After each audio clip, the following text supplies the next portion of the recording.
Henry VI. Part 3, often written as 3 Henry VI, is a history play by William Shakespeare believed to have been written in 1591, and set during the lifetime of King Henry VI of England, whereas 1 Henry VI deals with the loss of England's French territories and the political machinations leading up to the Wars of the Roses, and 2 Henry VI focuses on the king's inability to quell the bickering of his nobles, and the inevitability of armed conflict. 3 Henry VI deals primarily with the horrors of that conflict, with the once stable nation thrown into chaos and barbarism as families break down and moral codes are subverted in the pursuit of revenge and power. Although the Henry VI trilogy may not have been written in chronological order, the 3 plays are often grouped together with Richard III to form a tetralogy covering the entire Wars of the Roses saga, from the death of Henry V in 1422 to the rise to power of Henry VII in 1485. It was the success of this sequence of plays which firmly established Shakespeare's reputation as a playwright. Henry VI. Part 3 features the longest soliloquy in all of Shakespeare, and has more battle scenes, 4 on stage, 1 reported, than any other of Shakespeare's plays. Characters: Duke of Somerset, a conflation of Henry Beaufort, 3rd Duke of Somerset and Edmund Beaufort, 4th Duke of Somerset, his younger brother, Montague. 2 different versions of the character appear in the play, each one representing a different historical figure. The Act 1 persona is that of the Earl of Salisbury, Warwick's father, and a major character in 2 Henry VI. From Act 2 onwards, the character represents Salisbury's son and Warwick's younger brother John Neville, Marquis of Montague, Lieutenant of the Tower, a conflation of John Tiptoft, 1st Earl of Worcester and John Sutton, 6th Baron Dudley. Synopsis: T. Brown engraving of the Death of the Earl of Warwick by John Adam Houston, from the Works of Shakespeare, Imperial Edition, edited by Charles Knight. The play begins where 2 Henry VI left off, with the victorious Yorkists, York, Edward, Richard, Warwick, Montague and Norfolk, pursuing Henry and Margaret from the battlefield in the wake of the First Battle of St. Albans. Upon reaching the parliamentary chambers in London, York seats himself in the throne, and a confrontation ensues between his supporters and Henry's, threatened with violence by Warwick, who has brought part of his army with him. The king reaches an agreement with York which will allow him to remain king until his death, at which time the throne will permanently pass to the House of York and its descendants. Disgusted with this decision, which would disinherit the king's son, Prince Edward, the king's supporters, led by his wife, Margaret, abandon him, and Margaret declares war on the Yorkists, supported by Clifford, who is determined to exact revenge for the death of his father at the hands of York during the Battle of St. Albans. Margaret attacks York's castle at Wakefield, and the Yorkists lose the ensuing battle. During the conflict, Clifford murders York's 12-year-old son, Rutland. Margaret and Clifford then capture and taunt York himself, forcing him to stand on a molehill. They give him a handkerchief covered with Rutland's blood to wipe his brow, and place a paper crown on his head, before stabbing him to death. After the battle, as Edward and Richard lament York's death, Warwick brings news that his own army has been defeated by Margaret's at the Second Battle of St. Albans, and the king has returned to London, where, under pressure from Margaret, he has revoked his agreement with York. However, George Plantagenet, Richard and Edward's brother, has vowed to join their cause, having been encouraged to do so by his sister, the Duchess of Burgundy. Additionally, Warwick has been joined in the conflict by his own younger brother, Montague.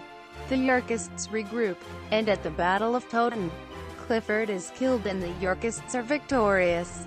Following the battle, Edward is proclaimed king, George is proclaimed Duke of Clarence and Richard, Duke of Gloucester, although he complains to Edward that this is an ominous dukedom. King Edward and George then leave the court, and Richard reveals to the audience his ambition to rise to power and take the throne from his brother, although as yet he is unsure how to go about it. After Towton, Warwick goes to France to secure for Edward the hand of Louis XI's sister-in-law, Lady Bona, thus ensuring peace between the two nations by uniting in marriage their two monarchies. Warwick arrives at the French court to find that Margaret, Prince Edward and the Earl of Oxford have come to Louis to seek his aid in the conflict in England. Just as Louis is about to agree to supply Margaret with troops, Warwick intervenes, and convinces Louis that it is in his interests to support Edward and approve the marriage. Back in England, however, the recently widowed Lady Grey, Elizabeth Woodville, has come to King Edward requesting her late husband's lands be returned to her, rather than granting her suit. However, captivated by her beauty, Edward marries her, against the advice of both George and Richard. Upon hearing of this, feeling he has been made to look a fool despite service to the House of York, Warwick denounces Edward, and switches allegiance to the Lancastrians, promising his daughter Anne's hand in marriage to Prince Edward as a sign of his loyalty. Shortly thereafter, George and Montague also defect to the Lancastrians. Warwick then invades England with French troops, and Edward is taken prisoner. Henry is restored to the throne, and appoints Warwick and George as his lord's protector. Soon thereafter, however, Edward is rescued by Richard, Hastings and Stanley. News of the escape reaches Henry's court, and the young Earl of Richmond is sent into exile in France for safety. Richmond is a descendant of John of Gaunt, uncle of Richard II and son of Edward III, and therefore a potential Lancastrian heir should anything happen to Henry and his son. Hence the need to protect him. Meanwhile, Edward reorganizes his forces, and confronts Warwick's army. At the Battle of Barnet, George betrays Warwick, and rejoins the Yorkists. This throws Warwick's forces into disarray, and the Yorkists win the battle, during which both Warwick and Montague are killed. Oxford and the Duke of Somerset now assume command of the Lancastrian forces, and join a 2nd Battalion newly arrived from France led by Margaret and Prince Edward. Meanwhile, Henry sits on the molehill York was on and laments his problems. He is met by a father who has killed his son, and a son who has killed his father, representing the horrors of the Civil War. Henry is captured by 2 gamekeepers loyal to Edward, and imprisoned in the Tower of London, while Edward goes to meet the Lancastrian, French force. In the subsequent Battle of Tewkesbury, the Yorkists rout the Lancastrians, capturing Margaret, Prince Edward, Somerset and Oxford. Somerset is sentenced to death, Oxford to life imprisonment, Margaret is banished, and Prince Edward is stabbed to death by the 3 Plantagenet brothers, who fly into a rage after he refuses to recognize the House of York as the legitimate royal family. At this point, Richard goes to London to kill Henry. At Richard's arrival at the Tower, the two argue, and in a rage Richard stabs Henry. With his dying breath, Henry prophesies Richard's future villainy and the chaos that will engulf the country. Back at court, Edward orders celebrations to begin, believing the civil wars are finally over and lasting peace is at hand. He is unaware, however, of Richard's scheming and his desire for power at any cost. Date and text. Date: the true tragedy of Richard, Duke of York, and the death of good King Henry VI, with the whole contention between the two houses Lancaster and York, referred to hereafter as true tragedy, was published in octavo in 1595 by the bookseller Thomas Millington, and printed by Peter Short. It has been theorized that the true tragedy is a reported text of a performance of 3 Henry VI, and if so, 3 Henry VI was written by 1595 at the latest. However, there is evidence that the play may have been written several years earlier. and was on stage by September 1592. Robert Greene's pamphlet A Groat's Worth of Wit, registered on the 20th of September 1592, parodies a line from 3 Henry VI whilst mocking Shakespeare, to whom Greene refers as an upstart crow, beautified with our feathers, that with his tiger's heart wrapped in a player's hide, supposes that he is as well able to bombast out a blank verse as the best of you, and being an absolute Joannis factotum, is in his own conceit the only shake seen in a country. Quote, this parodies 3 Henry VI. 138, where York refers to Margaret as a tiger's heart wrapped in women's hide. Quote, this parody proves that 3 Henry VI was well known by at least September 1592, which means it must have been staged prior to the 23rd of June, as that was when the government shut the theaters to prevent an outbreak of plague. As such, for the play to have been on stage by the 23rd of June, it had to have been written in either 1591 or early 1592. For a discussion of whether the 3 parts of the trilogy were composed in chronological order, see Henry VI, Part 1. Text.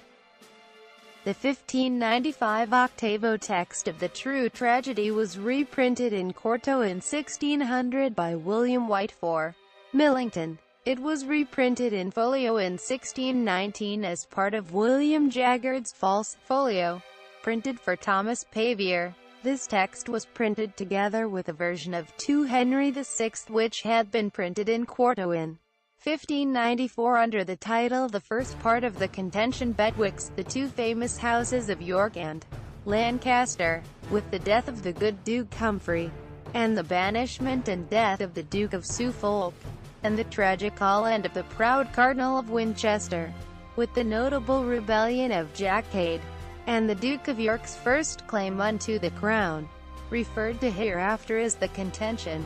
In the false folio the 2 plays were grouped under the general title The Whole Contention, between the 2 famous houses, Lancaster and York, with the tragical ends of the good Duke Humphrey, Richard Duke of York, and King Henry VI. Also printed with The Whole Contention was Pericles, Prince of Tyre. The text of the play known today as 3 Henry VI was not published until the 1623 first folio, under the title The Third Part of Henry VI, with the death of the Duke of York. When the play came to be called Part 3 is unclear, although most critics tend to assume it was the invention of the first folio editors, John Hemminges and Henry Condell, as there are no references to the play under the title Part 3, or any derivative thereof, prior to 1623. Analysis and criticism. Critical history. Some critics argue that the Henry VI trilogy were the first ever plays to be based on recent English history, and as such, they deserve an elevated position in the canon, and a more central role in Shakespearean criticism. According to F. P. Wilson, for example, there is no certain evidence that any dramatist before the defeat of the Spanish Armada in 1588 dared to put upon the public stage a play based upon English history. Another issue often discussed amongst critics is the quality of the play. Along with 1 Henry VI, 3 Henry VI has traditionally been seen as one of Shakespeare's weakest plays, with critics often citing the amount of violence as indicative of Shakespeare's artistic immaturity and inability to handle his chronicle sources, especially when compared to the more nuanced and far less violent second historical tetralogy, Richard II, 1 Henry IV, 2 Henry IV and Henry V. For example, critics such as E. M. W. Tilliard, based upon these theories, 3 Henry VI, with its 4 on-stage battles and multiple scenes of violence and murder, was considered a coarse play with little to recommend it to the intelligentsia. On the other hand, however, writers like Thomas Heywood and Thomas Nash praised battle scenes in general as oftentimes being intrinsic to the play and not simply vulgar distractions for the illiterate. In Piers Penniless, his supplication to the devil, Nash praised the didactic element of drama which depicted battle and martial action, arguing that such plays were a good way of teaching both history and military tactics to the masses. In such plays, our forefathers' valiant acts, that have lain long buried in rusty brass and worm-eaten books, are revived. Nash also argued that plays which depict glorious national causes from the past rekindle a patriotic fervor which has been lost in the puerility of an insipid present, and that such plays provide a rare exercise of virtue in reproof to these degenerate effeminate days of ours. Quote, in line with this thinking, recent scholarship has tended to look at the play as being a more complete dramatic text, rather than a series of battle scenes loosely strung together with a flimsy narrative. Certain modern productions in particular have done much to bring about this re-evaluation, such as Peter Hall's and John Barton's in 1963 and 1964, Terry Hand's in 1977, Michael Bogdanov's in 1986, Adrian Noble's in 1988, Katie Mitchell's in 1994, Edward Hall's in 2000 and Michael Boyd's in 2000 and 2006. Based upon this revised way of thinking, and looking at the play as more complex than has traditionally been allowed for, some critics now argue that the play juxtaposes the stirring ascetic appeal of martial action with discursive reflection on the political causes and social consequences. Quote, the question of artistic integrity, however, is not the only critical disagreement which Henry VI has provoked. There are numerous other issues about which critics are divided, not the least aspect of which concerns its relationship to true tragedy. True tragedy is a reported text. Josiah Boydell illustration of the father and son tragedy from Act 2, Scene 5, engraved by John Ogburn for the Shakespeare Gallery, Pall Mall. True Tragedy is a reconstructed version of a performance of Shakespeare's Henry VI, a bad octavo, an attempt by actors to reconstruct the original play from memory and sell it. The theory originated with Samuel Johnson in 1765, and was refined by Peter Alexander in 1928. True Tragedy is an early draft of Shakespeare's play published in the 1623 First Folio as the third part of Henry VI. The theory originated with Edmund Malone in 1790 as an alternative to Johnson's memorial reconstruction theory, and is championed today by critics such as Stephen Erkowitz. True Tragedy is both a reported text and an early draft of Shakespeare's Henry VI. This theory gained increasing support in the latter half of the 20th century, and is supported by several modern editors of the play. Shakespeare was not the author of the True Tragedy, but made use of the anonymous play as the basis for his Henry VI. The theory originated with Lord Gottfried Gervinus in 1849, and remained popular throughout the 19th century, with Thomas Lodge and George Peele the leading candidates as possible authors of the True Tragedy. The theory fell out of favor in the 20th century.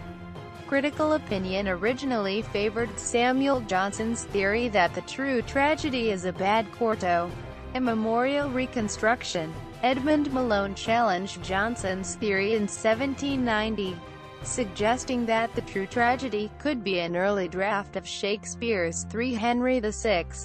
Malone's view was the dominant one until 1929, when Peter Alexander re-established the dominance of the bad quarto theory.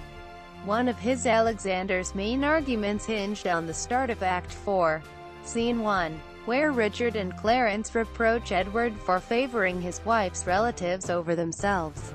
In True Tragedy, after Edward has been informed of Warwick's allegiance with the Lancastrians, he is upbraided by his brothers for his recent actions.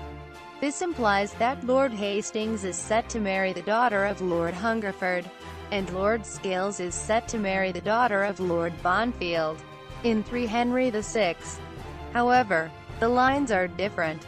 This explains that it was Lord Scales' daughter Elizabeth Scales, who was to marry Lady Grey's brother, Anthony Woodville, 2nd Earl of Rivers, and Lady Grey's son, Thomas Grey, 1st Marquess of Dorset, who was to marry the daughter of Lord Bournville, Cecily Bournville. As such, based on the inconsistency between Scales marrying Bonfield's daughter in True Tragedy and Scales' daughter marrying Grey's brother in 3 Henry VI, Alexander argued that the representation of the scene in True Tragedy is completely nonsensical, and probably came about because the reporter became confused about who was married whom.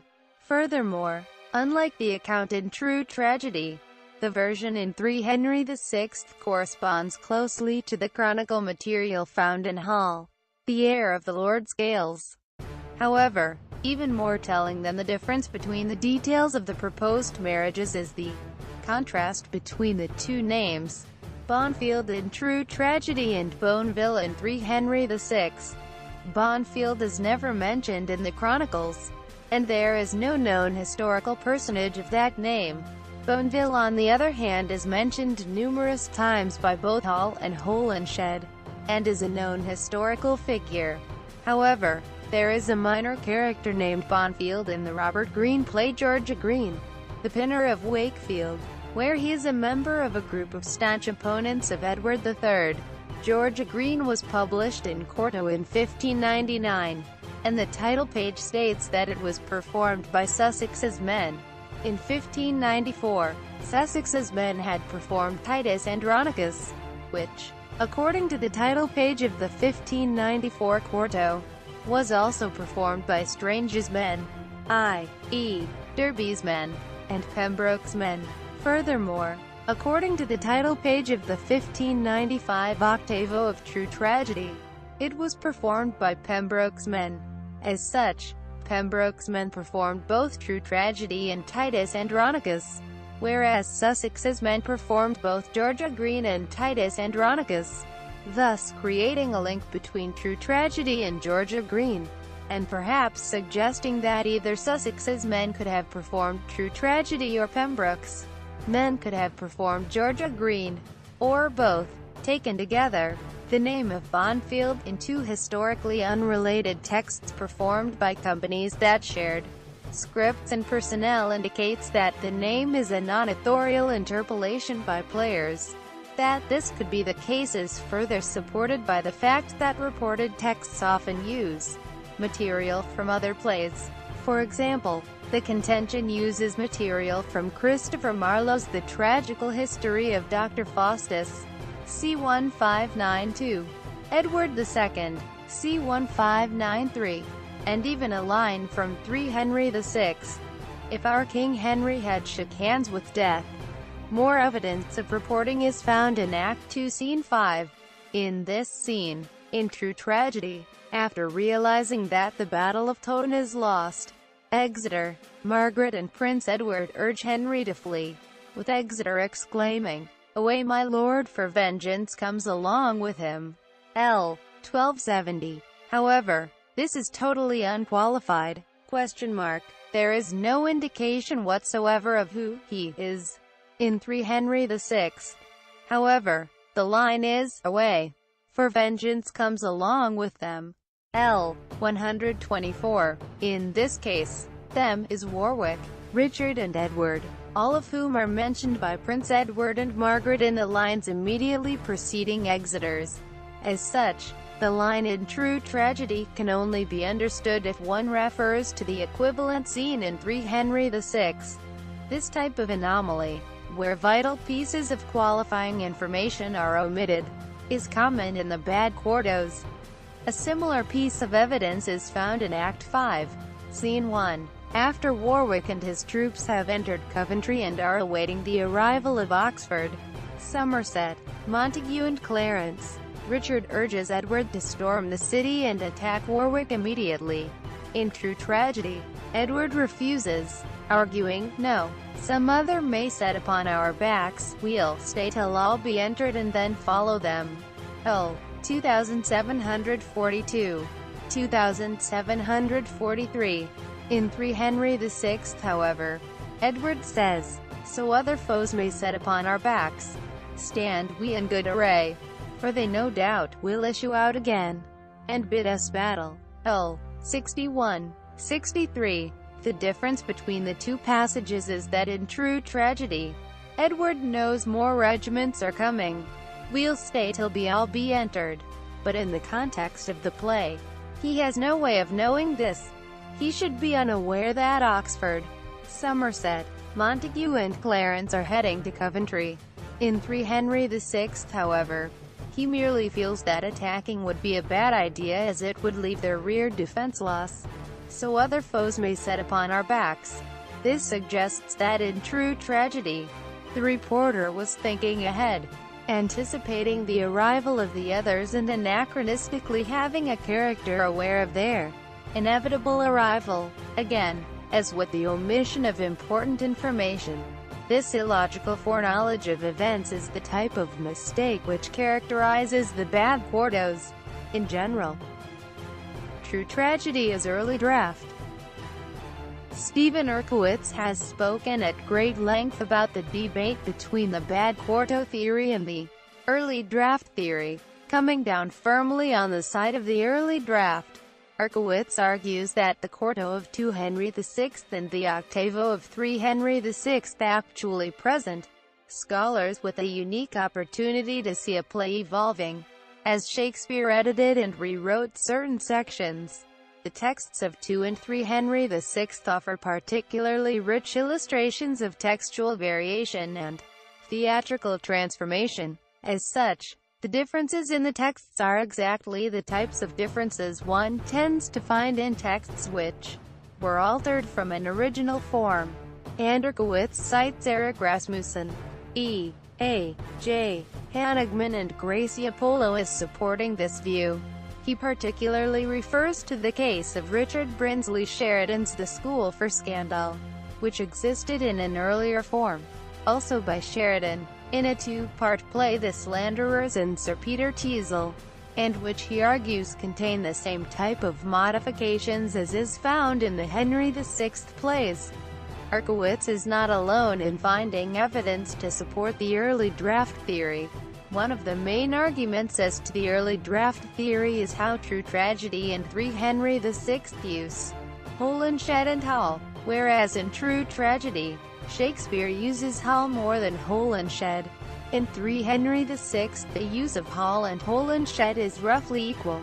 The argument is that this difference cannot be accounted for by faulty reporting, and instead must represent revision on Shakespeare's part. The nature of the differences between true tragedy and 3 Henry VI in terms of factual details, diction, and interpretive commentary by Hall and Holinshed reasonably suggests a direction of change, as well as the presence of an informed agency at work in revising the play reported by true tragedy. Quote, an example of this can be found when Clarence returns to the Yorkist forces in Act 5, Scene 1. In true tragedy, his turn is anticipated. Sound of parley, and Richard and Clarence whisper together. And then Clarence takes his red rose out of his hat, and throws it at Warwick. In this version of the scene, Richard is shown as primarily responsible for turning Clarence back to the Yorkist side. Whatever he says during their parley convinces Clarence to rejoin his brothers. This is how the incident is represented in Hall. Richard, Duke of Gloucester, brother to. This version of the scene corresponds to Holinshed, where Richard plays no part in Clarence's decision. The Duke of Clarence began to weigh with himself the great inconvenience into the which as well his brother King Edward, as himself and his younger brother the Duke of Gloucester were fallen through the dissension betwixt them, which had been compassed and brought to pass by the politic working of the Earl of Warwick. The argument here is that the difference in 3 Henry VI could not simply be the result of faulty reporting, or even interpolation on the part of a reporter, but must represent authorial agency. Hence, true tragedy must represent an earlier draft of 3 Henry VI. Also important in this argument is the action which is implied as taking place between Act 5, Scene 4 and Act 5, Scene 5. in both True Tragedy and 3 Henry VI. After Margaret rallies her troops, they exit the stage to the sounds of battle, followed by the entry of the victorious Yorkists. The difference in the two texts is in the presentation of this victory.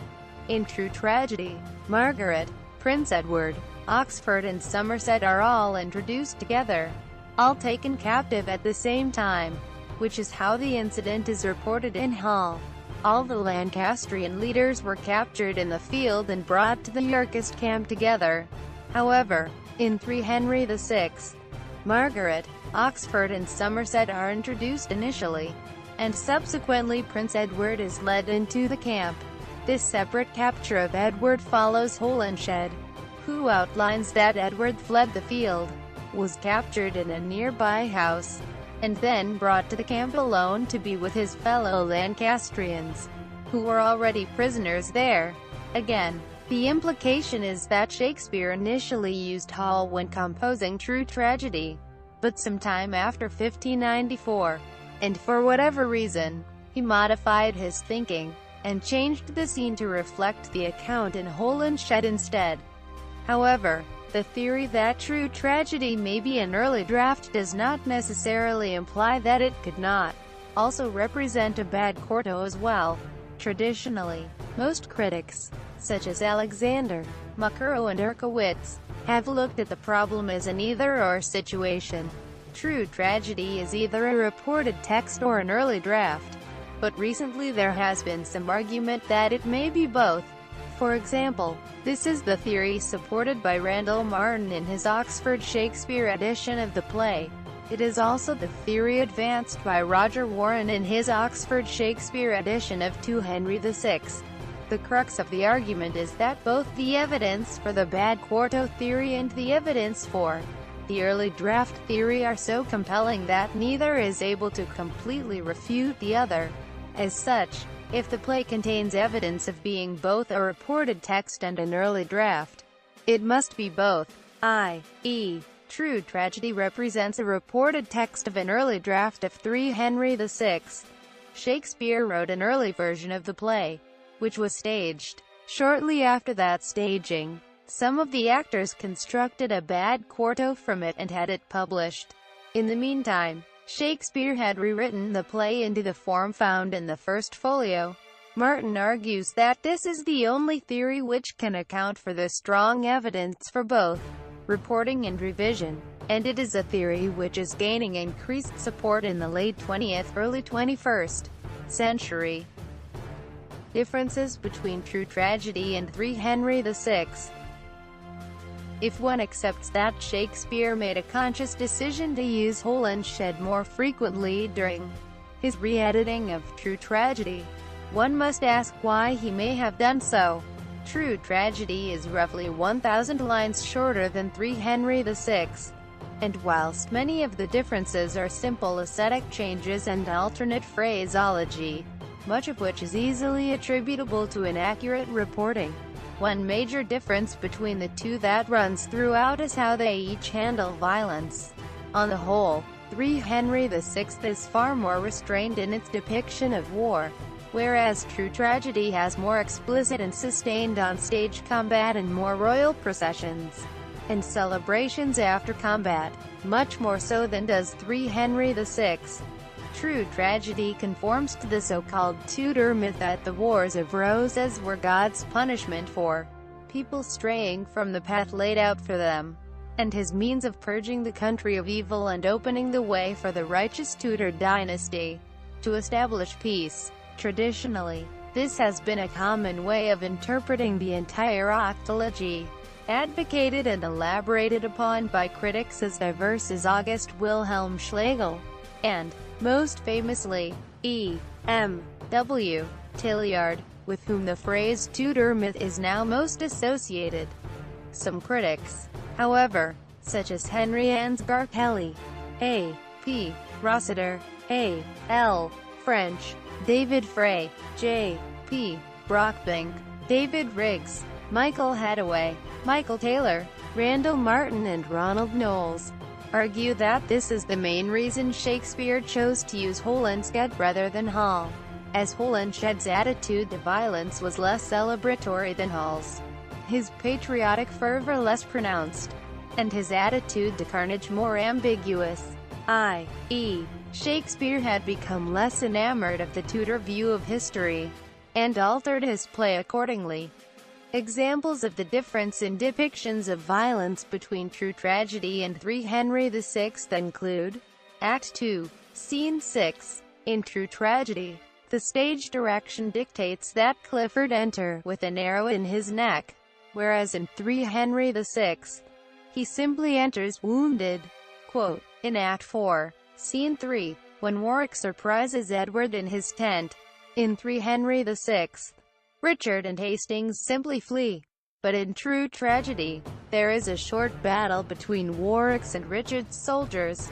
Similarly, in True Tragedy, Act 5, Scene 5 begins with alarms to the battle.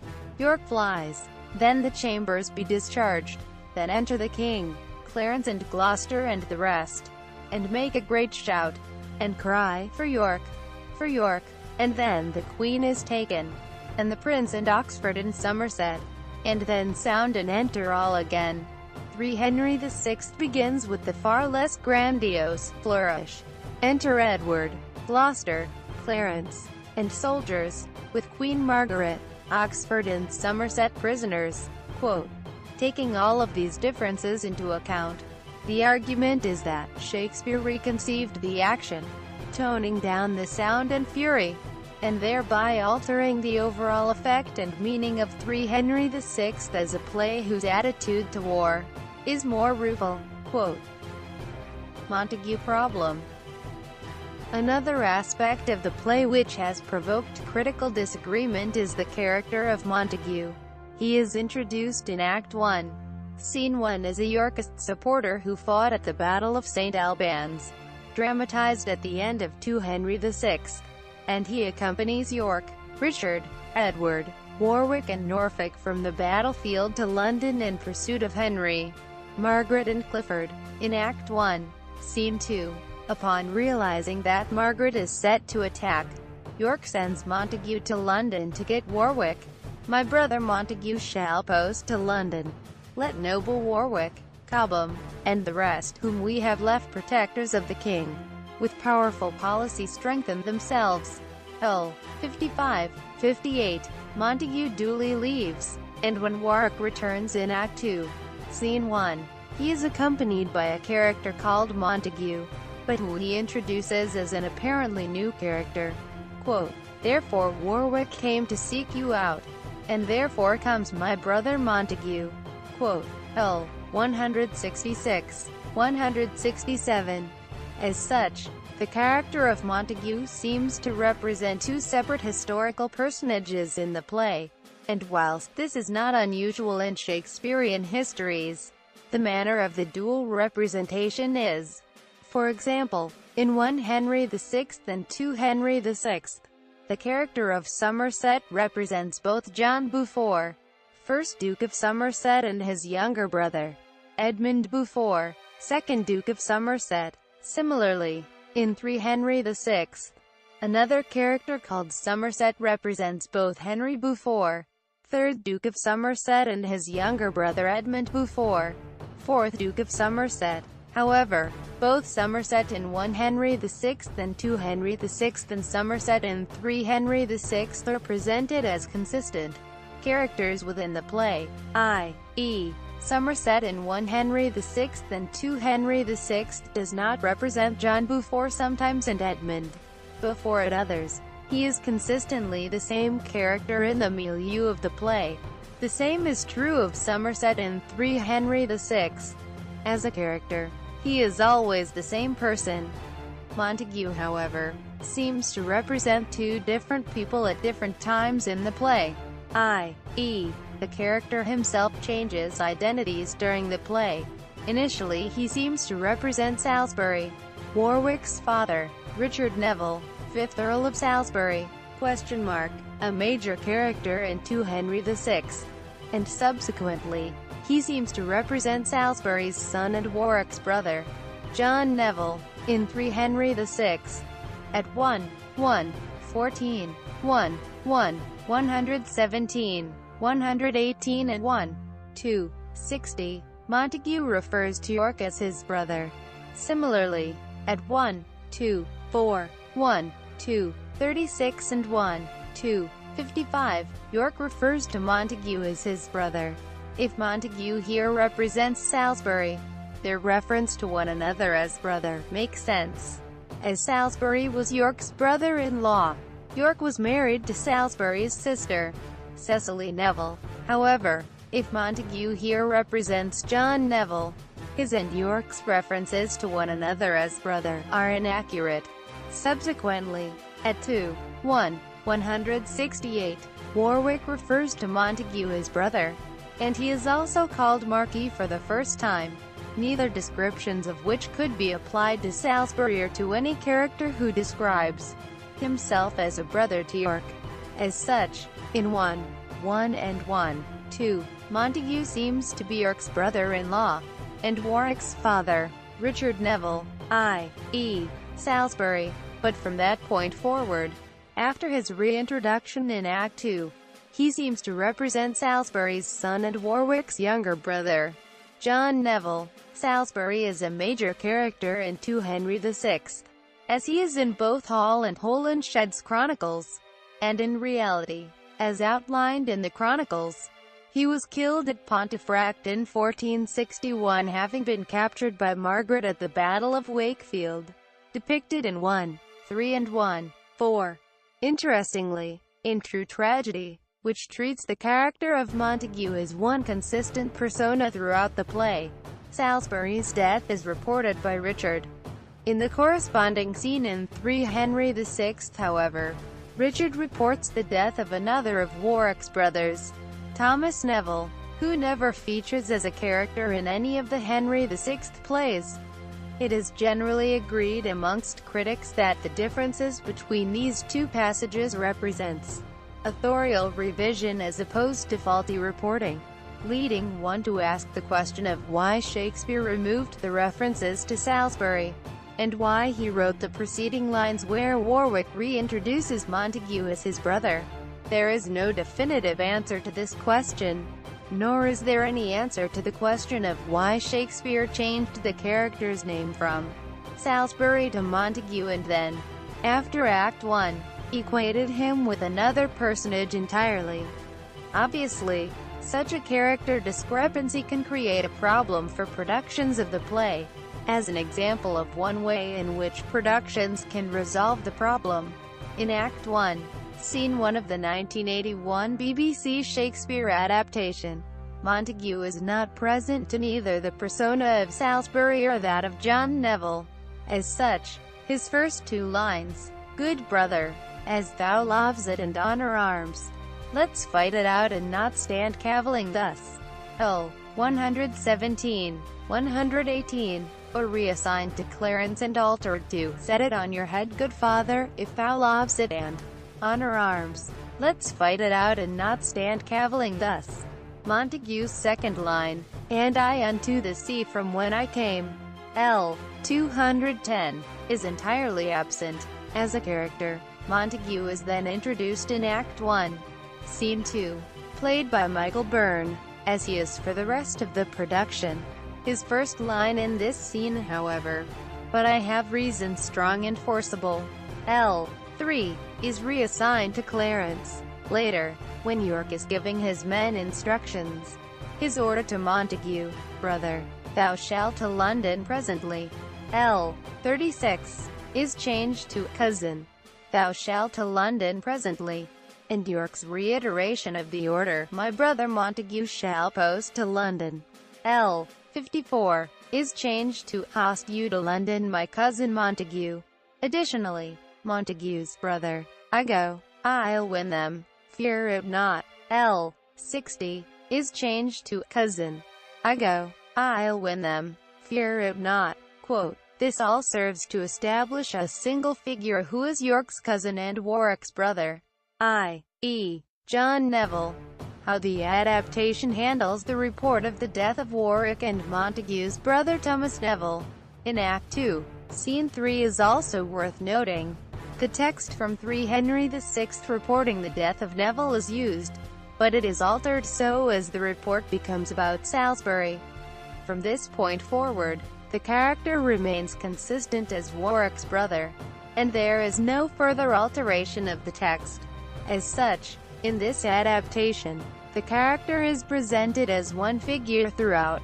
That of John Neville, Warwick's brother, Salisbury's son and York's cousin, and any lines which seemingly contradict that have been changed accordingly. Language. Language has an extremely important role throughout the play, especially in terms of repetition. Several motifs, words and allusions occur time and again, serving to contrast characters and situations, and to foreground certain important themes. Perhaps the most obvious recurring linguistic motif in the play is that of state power as specifically represented by the crown and the throne. Both words occur multiple times throughout the play. For example, in Act 1, Scene 1, which is set in Parliament, with York spending most of the scene sitting on the throne, Warwick introduces the imagery, saying to York, "Before I see thee seated in that throne, which now the house of Lancaster usurps, I vow by heaven these eyes shall never close." L. 22:24. He then introduces the word crown. Resolve thee, Richard, claim the English crown. L. 49. Immediately after York sits in the throne, Henry enters, exclaiming, "My lords, look where this sturdy rebel sits, even in the chair of state." Belike he means, backed by the power of Warwick, that false peer, to aspire unto the crown and reign as king. L. 50:54. During the subsequent debate over legitimacy, Exeter tells York, "Thy father was a traitor to the crown." L. 80. To which York replies, "Exeter, thou art a traitor to the crown." L. 81. Also during the debate, Henry asks York, "And shall I stand, and thou sit in my throne?" Quote, L. 85. York next asks Henry, "Will we show our title to the crown?" L. 103. To which Henry says, "What title hast thou, traitor, to the crown?" Quote, L. 105. As the debate reaches an impasse, Richard urges York, "Father, tear the crown from the usurper's head." L. 115. Henry refuses to yield, however, declaring, "Think'st thou that I will leave my kingly throne?" Quote, L. 125. Subsequently, during the debate about the conflict between Henry Bolingbroke and Richard II, York asks Exeter if Richard's abdication was prejudicial to his crown. Quote, L. 145. To which Exeter responds, "No, for he could not so resign his crown." L. 146. York then demands that Henry confirm the crown to me and to mine heirs. L. 173. To which Henry reluctantly agrees. "I here entail the crown to thee and thine heirs forever." L. 195. 196. Although not all subsequent scenes are as heavily saturated with references to monarchical power as is the opening scene, the imagery does recur throughout the play. Other notable examples include Richard's "How sweet a thing it is to wear a crown, within whose circuit is Elysium," and "All that poets feign of bliss and joy," and Edward's battle cry, "A crown or else a glorious tomb, a scepter, or an earthly sepulchre." Also significant is the torture of York in Act 1, Scene 4, where he is forced to wear a paper crown, whilst Margaret alludes to both the real crown and the throne numerous times. Later, York takes off the crown and throws it at Margaret, exclaiming, "There, take the crown, and with the crown my curse." L. 164. Another example of language foregrounding authority by references to the crown and throne is found in Act 2, Scene 1, as Edward laments the death of his father. "His dukedom and his chair with me is left." L. 90. To which Richard answers, specifically foregrounding the issue of language and the importance of words for chair and dukedom. throne and kingdom, say. L. 93. Warwick says something similar later in the scene, calling Edward no longer Earl of March, but Duke of York. The next degree is England's royal throne. L. 192. 193. After decapitating York, Margaret points out the head to Henry, saying, "Yonder's the head of that arch-enemy that sought to be encumbered with your crown." Later, Edward asks Henry, "Wilt thou kneel for grace, and set thy diadem upon my head?" Quote, Edward then says to Margaret, "You that are king, go he to wear the crown." Later, in Act 2, Scene 6, when Edward is blaming Margaret for the Civil War, he says to Henry that if she hadn't provoked the House of York, thou this day hadst kept thy chair in peace. L. 19. He then says to Warwick, "For in thy shoulder do I build my seat." L. 99. In Act 3, Scene 1, Henry then debates with the gamekeepers the importance of the crown to the role of kingship. In Act 3, Scene 3, after Warwick has joined the Lancastrians, he vows to Margaret to force the tyrant from his seat by war. L. 206. And promises, "I'll uncrown him ere long." L. 232. He also muses to himself, "I was the chief that raised him to the crown, and I'll be chief to bring him down again." L. 263. 264. In Act 4, Scene 6, after Warwick has successfully deposed Edward, Henry says to him, "Warwick, although my head still wear the crown, I here resign my government to thee." L. 24. Finally, upon meeting Richmond, the future Henry VII, Henry proclaims, his head by nature framed to wear a crown, his hand to wield a scepter, and himself, likely in time to bless a regal throne. L. 72. 74. Another recurring motif is animal imagery, particularly bird imagery. The first example is in Act 1, Scene 1, when Warwick says, "Dares stir a wing if Warwick shake his bells." L. 47. A reference to falconry. Again in the opening scene, Henry claims that York will, like an empty eagle, tire on the flesh of me and my son. L. 269. 270. Later, as York describes his failed attempts to win the recently concluded battle, he muses to himself, "We botched again, as I have often seen a swan, with bootless labor swim against the tide." Subsequently, as Clifford tells York he will soon die, York declares, "My ashes, as the phoenix, may bring forth a bird that will revenge upon you all." To which Clifford replies, "So cowards fight when they can fly no further. So doves peck the falcon's piercing talons."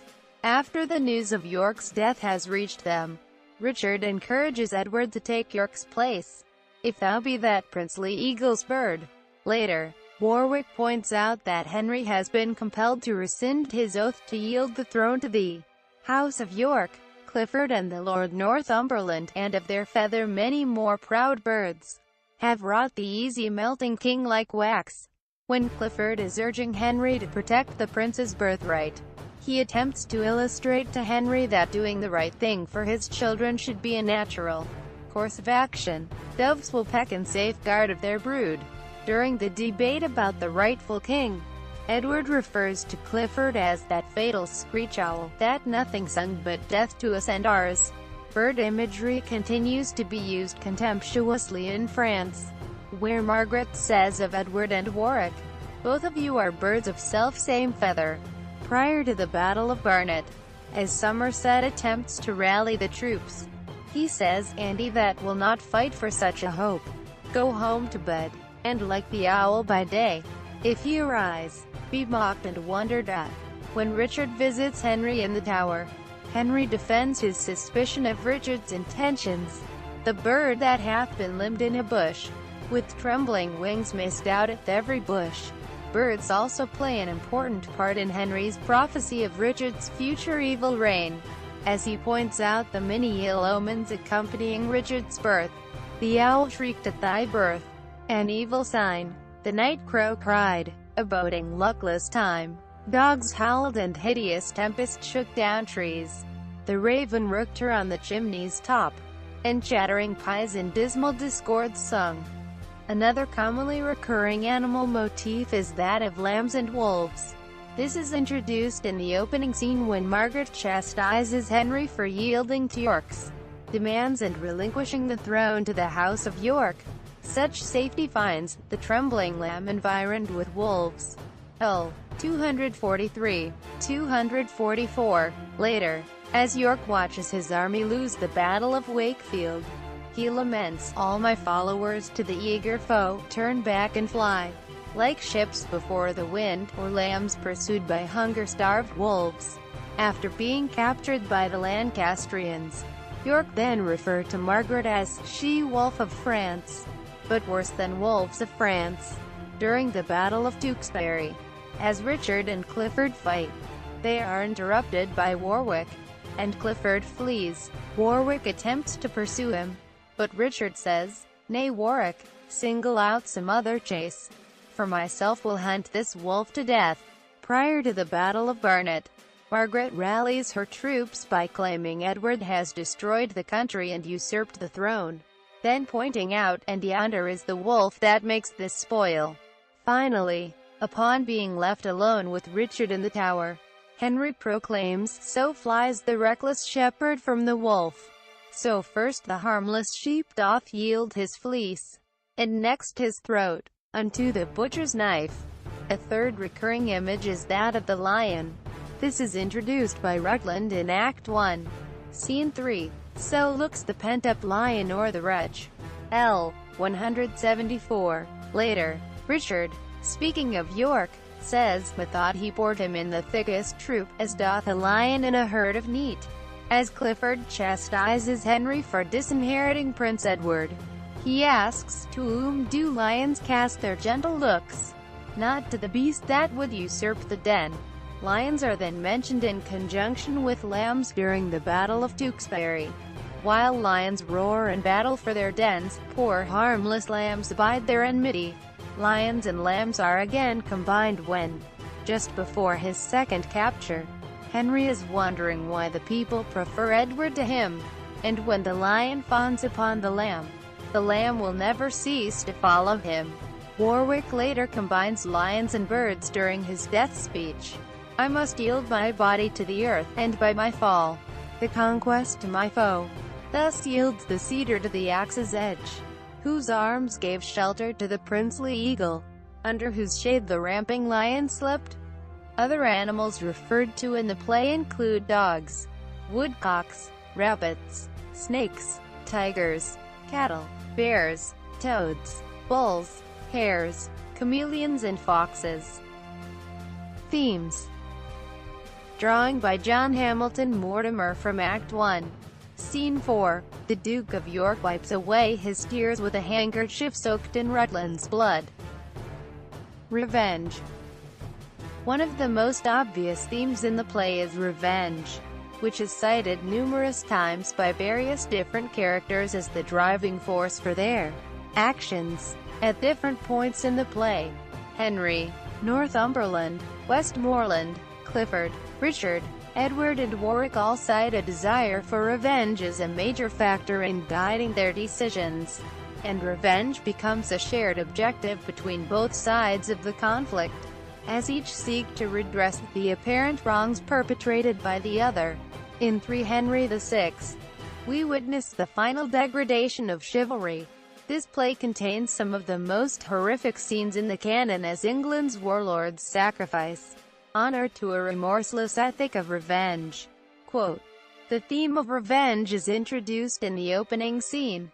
Upon seeing York seated on the royal throne, Henry reminds his allies of their conflict with the Yorkists in an attempt to motivate them. Earl of Northumberland, slew thy father, and thine Lord Clifford, and you both have vowed revenge on him, his sons, his favorites and his friends." Northumberland responds to this with, "If I be not, heavens be revenged on me." Later, after Henry has resigned the crown to the House of York and has been abandoned by Clifford, Westmoreland and Northumberland. Exeter explains, "They seek revenge and therefore shall not yield." Later, after Edward has been installed as king, Oxford refuses to acknowledge him, arguing, "Call him my king, by whose injurious doom my elder brother the Lord Abbrevier was done to death, and more than so, my father." Revenge, however, is not confined to the Lancastrians. Upon learning of the death of his father, Richard is almost overwhelmed with a manic thirst for vengeance. Similarly, upon hearing of the death of his brother, Warwick vows, "Here on my knee I vow to God above, I'll never pause again, never stand still, till either death hath closed these eyes of mine, or fortune given me measure of revenge."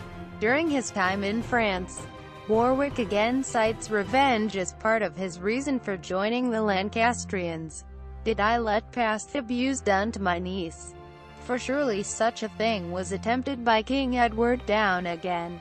Not that I pity Henry's misery, but seek revenge on Edward's mockery." Indeed, it is perhaps Warwick who sums up the revenge ethic of the play.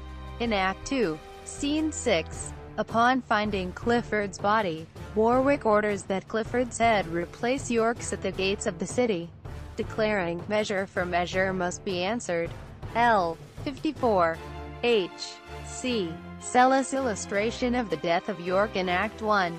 Scene 4, from the plays of William Shakespeare. The historical plays, edited by Charles Cowden Clarke and Mary Cowden Clarke. Of all the characters who advocate revenge, however, Clifford is by far the most passionate. His obsession with revenge for the death of his father takes root before the play even begins, in the penultimate scene of 2 Henry VI. Early in 3 Henry VI, Clifford makes it clear that nothing has changed in his desire to revenge his father's death.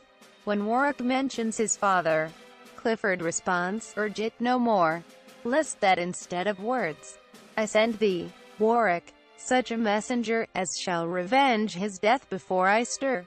Later, refusing to bow to York, Clifford exclaims, "May that ground gape and swallow me alive, where I shall kneel to him that slew my father." The murder of Rutland is particularly important in terms of Clifford's pursuit of vengeance, as the scene is punctuated with a debate about the limits and moral implications of exacting revenge on someone who did no wrong in the first place.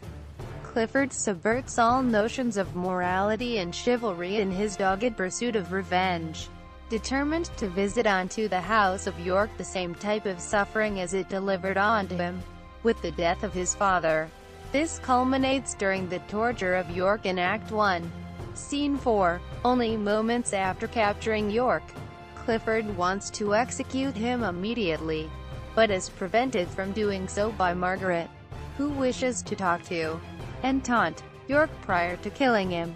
When Margaret tells York that he will die soon, Clifford quickly points out, "That is my office, for my father's sake." L. 109.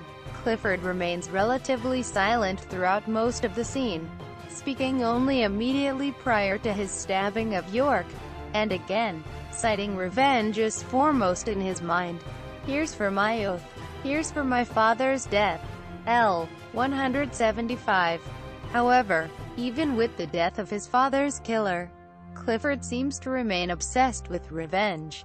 During his single combat with Richard at the Battle of Towton, Clifford attempts to evoke a desire for revenge in Richard by pointing out how he killed 2 members of Richard's family. Even at the point of his own death, Clifford cannot let go of revenge, transferring his own obsession onto his enemies, and assuming that, in his death, they will have a measure of the revenge he so yearns for. "Come York and Richard, Warwick and the rest, I stabbed your father's bosom, split my breast." Power and barbarism. Illustration of the death of Henry in Act 5, Scene 6, from the works of Mr. William Shakespeare, edited by Nicholas Rowe. Despite the prevalence of revenge in the earlier parts of the play, it loses significance as a motivating factor as the nature of the conflict changes and develops. into a pursuit of power, without recourse to past antagonisms. Revenge ceases to be the primary driving force for many of the characters, with lust for power taking over, and past conflicts rendered unimportant as each side desperately races for victory. The revenge ethic has been outstripped by expedient violence with no aim other than the seizure of power. Quote, for example, when Edward and Richard are urging York to break his oath to Henry, Edward says, "But for a kingdom, any oath may be broken. I would break 1,000 oaths to reign 1 year." Thus showing the attraction that power has for the characters, and what they would be willing to do to attain it. Later, echoing Warwick's statement about his reasons for joining the Lancastrians, Richard outlines why he has remained loyal to the Yorkists.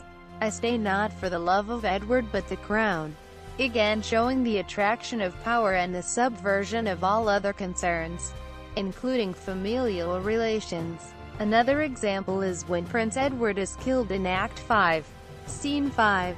His death is brought about because he taunts the Plantagenet brothers, and they lose their temper with him, not because they are exacting revenge for an ongoing feud with his family.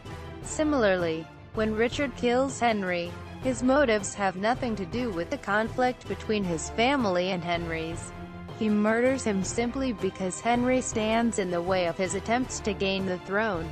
As Michael Hathaway writes, family loyalties may have been the initial cause of the feuds, but an audience watching 3 Henry VI is likely to feel that individual ambition rather than family honor is what fuels the vendettas that inform the play. Both. The play depicts what happens when a nation turns on itself in epic savagery, dissolving its own social foundations. Quote, another example of barbarism perpetrated by the Yorkists is the abuse of Clifford's body in Act 2, Scene 6, where Edward, Richard, Clarence and Warwick all speak to the corpse in derision, sardonically wondering why it doesn't answer them. Richard's treatment of Henry's body in the final scene is another example of the lack of reverence for the dead. After Henry's death, Richard stabs the corpse, proclaiming, "Down, down to hell, and say I sent thee hither." As such, with power being seen by many of the characters as the ultimate goal, the play also deals with themes of disloyalty and betrayal, and outlines the results of political factionalism and social breakdown. A once calm world is seen spiraling toward chaos as barbarism and immorality come to the fore. As E.M. W. Tillyard has written of the Henry VI trilogy, the second part had showed us the murder of Duke Humphrey of Gloucester, the rise of York, the destruction of 2 of Humphrey's murderers and the enmity of the 2 survivors, York and Queen Margaret. Through these happenings the country had been brought to the edge of chaos. In the third part, Shakespeare shows us chaos itself, the full prevalence of civil war, the perpetration of one horrible deed after another. In the second part there had remained some chivalric feeling, family conflict and family dissolution. Just as revenge gives way to a desire for power, so too does national political conflict give way to a petty inter-family feud. For example, the play opens in the aftermath of the First Battle of St. Albans, and immediately dramatizes the agreement between Henry and York that the House of Lancaster will cede the throne to the House of York upon Henry's death. However, in reality, this agreement was brought about not by the First Battle of St. Albans but by the Battle of Northampton in 1460, which Shakespeare chose not to dramatize. Furthermore, the legal settlement whereby Henry agreed to relinquish the crown to the House of York upon his death came about due to lengthy parliamentary debate, not a personal agreement between Henry and York, as it is depicted in the play. As such, a wide-ranging political debate spanning 5 years, and involving virtually every peer in the country is telescoped in the play to an immediate agreement between 2 men, thus illustrating the personal nature of the conflict. Another example of a character who also personalizes the national conflict and turns it from a political struggle into a personal quest is Clifford, whose desire for revenge for the death of his father seems to be his only reason for fighting. Clifford seems unconcerned with Henry's ability to lead the country, and his desire for personal vengeance seems to outweigh any sense he has of aiding the House of Lancaster because he believes it to be the right thing to do. Similarly, Warwick's later actions in the play, as he himself acknowledges, have nothing to do with ensuring Henry remain king, but are based wholly on his personal feelings towards Edward. He is more concerned with bringing down the House of York than elevating the House of Lancaster. As such, the York-Warwick alliance degenerates into an inter-family feud, even more petty in its tit-for-tat predictability than York and Lancaster's squabbles. Quote, although the conflicts depicted in the play are national, they are treated by many of the characters as personal quarrels. This concentration on the personal and familial aspects of the war leads to another major theme in the play, the dissolution of family. Throughout the play, family ties are shown to be fragile and constantly under threat. The first breach of familial bonds comes when Henry agrees to pass the crown to the House of York. After his death, this disinherits his son and renders the crown a piece of transferable property, rather than a symbol of dynastic heritage or monarchic succession. All of Henry's followers are aghast at this decision, none more so than Margaret, who exclaims, "Margaret is not alone in her efforts to convince Henry that his decision is wrong." Clifford also attempts to persuade him, arguing that fathers who do not pass on their successes to their sons are unnatural. Henry, however, disagrees with Clifford, arguing that passing on the burden of kingship is not necessarily the natural thing for a father to do, as it brings no reward when that title was unlawfully obtained in the first place. Things had ever bad success. Henry is referring to the deposition and assassination of Richard II by his own grandfather, Henry IV. By disinheriting his son, Henry seems to think he is protecting the prince, ensuring that he will never suffer the hardships he himself experienced when he was left a usurped inheritance by his own father. "I'll leave my son my virtuous deeds behind, and what my father had left me no more." As such, while Margaret and Clifford argue that Henry has destroyed his family in his deal with York, Henry himself seems to feel that he has done his offspring a favor and prevented him from experiencing future suffering. York's deal with Henry doesn't just have implications for Henry's family, however. It also has implications for York's. York willingly sacrifices personal glory for the sake of his heirs, electing not to become king himself with the promise that his sons and grandsons will be kings. Instead, however, almost immediately after his deal with Henry, York's family is torn apart. Act 1, Scene 2 symbolically begins with Edward and Richard arguing. No quarrel but a slight contention. L6. Act 1, Scene 3 then depicts the murder of York's youngest son, whilst in Act 1, Scene 4, York himself is tortured and murdered, with the knowledge that Rutland is already dead. In this sense, York functions as symbolic character insofar as the personal loss is underlining York's political tragedy. H.C. Sellis' illustration of the father and son tragedy in Act 2. Scene 5, from the plays of William Shakespeare. The historical plays, edited by Charles Cowden Clarke and Mary Cowden Clarke. Also important to the theme of family dissolution is Act 2, Scene 5, where a father unwittingly kills his son, and a son unwittingly kills his father. Stuart Hampton Reeves argues that this scene is a symbolic one referring to the conscription debate in England during the 1580s and 1590s. The Dutch revolt against the Spanish Empire had begun in 1568, and although England and France were both supporting the Dutch, they had officially remained neutral for fear of angering the Spanish. However, in 1585, Elizabeth I signed the Treaty of Nonsuch, which officially brought England into the conflict, with the promise of 6 500 troops, which was then changed to 8,000 troops, for the Dutch. As such, to supply these troops, mobilization was needed, and the government thus replaced the traditional feudal system, whereby local nobles raised armies from among their own tenantry, with national conscription. This was not without controversy, and the incident involving the fathers and sons allude to both practices, the feudal system and the national system. Upon discovering he has killed his father, the son laments, "From London by the king was I pressed forth. My father, being the Earl of Warwick's man, came on the part of York, pressed by his master." The son had left the family home and travelled to London, where he had been conscripted into the king's army upon the outbreak of war.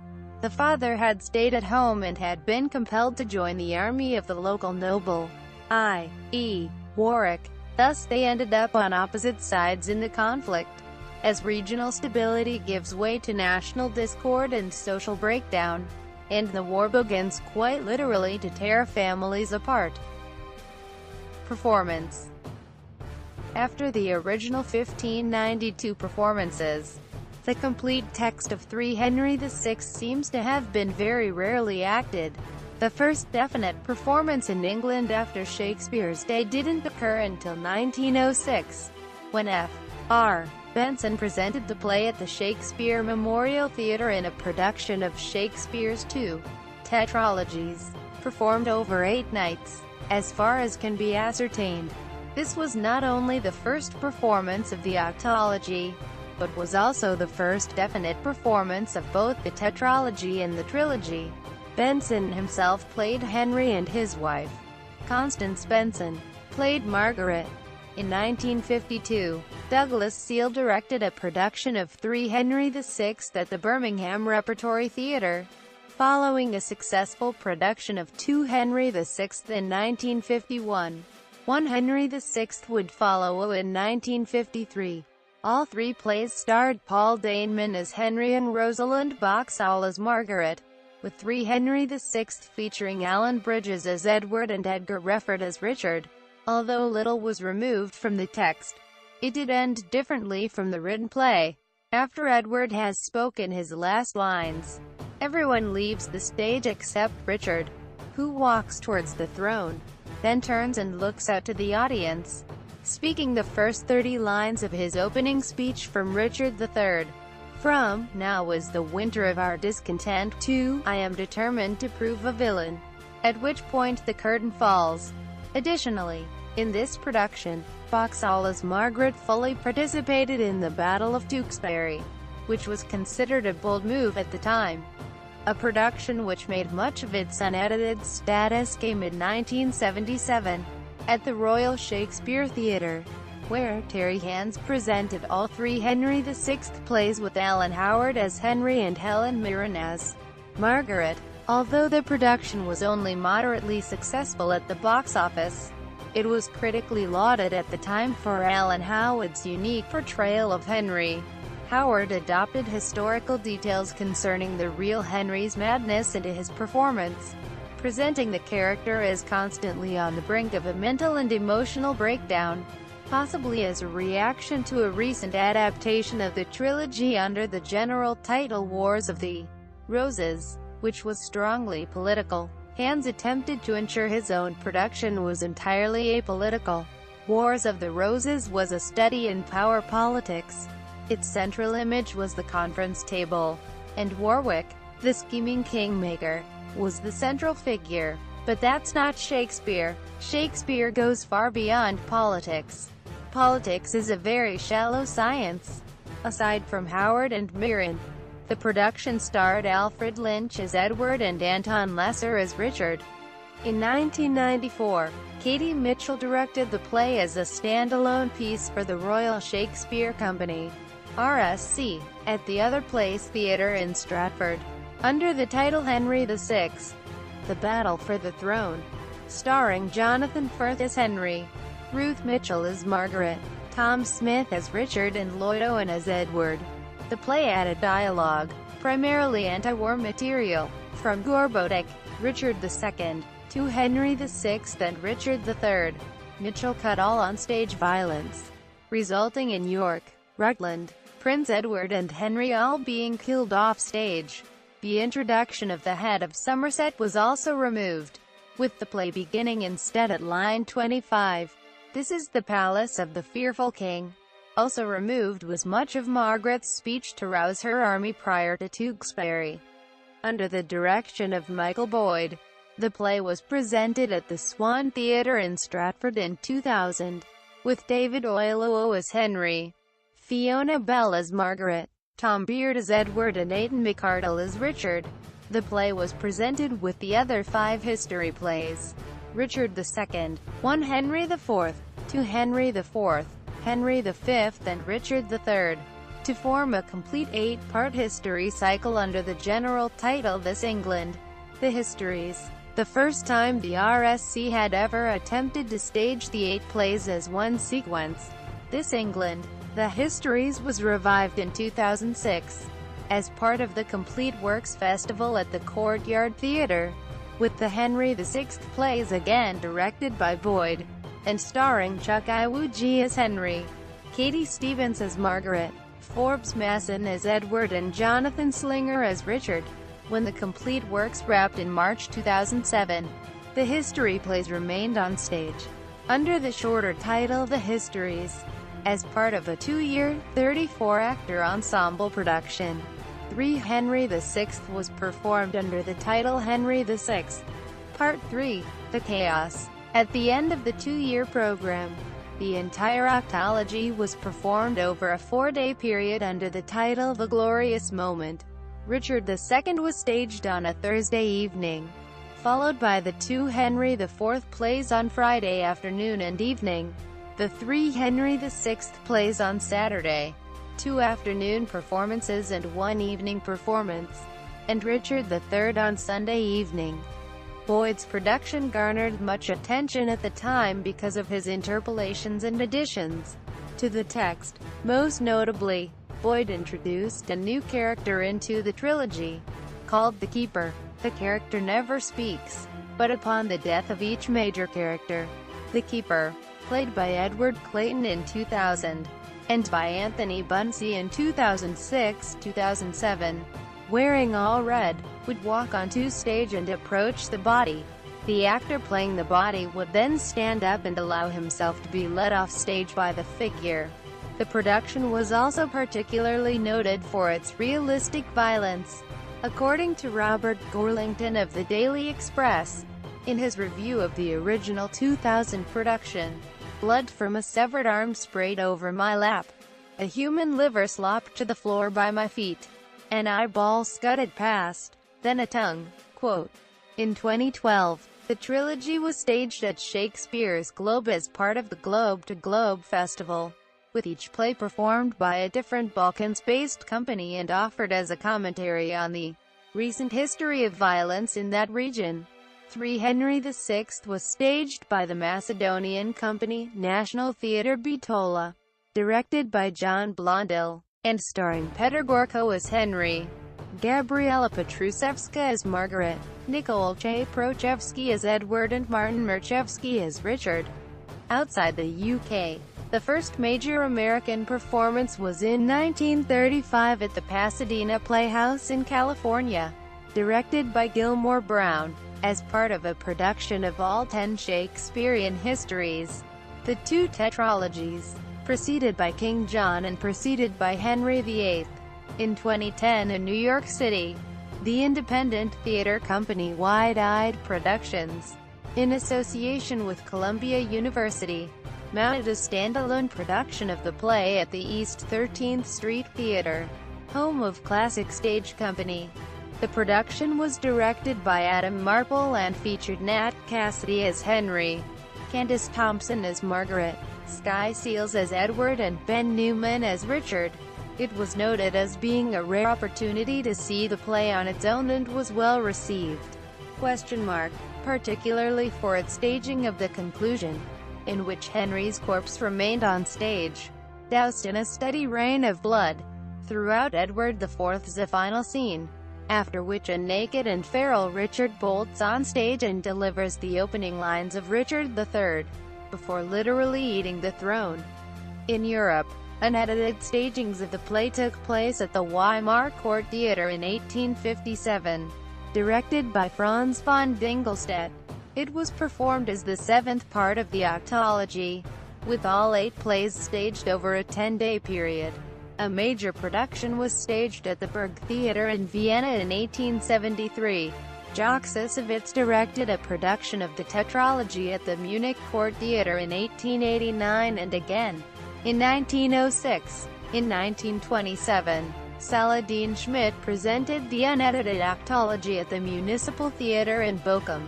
Denis Yarko staged the tetralogy as one 12-hour piece in Carcassonne in 1978 and in Créteil in 1979.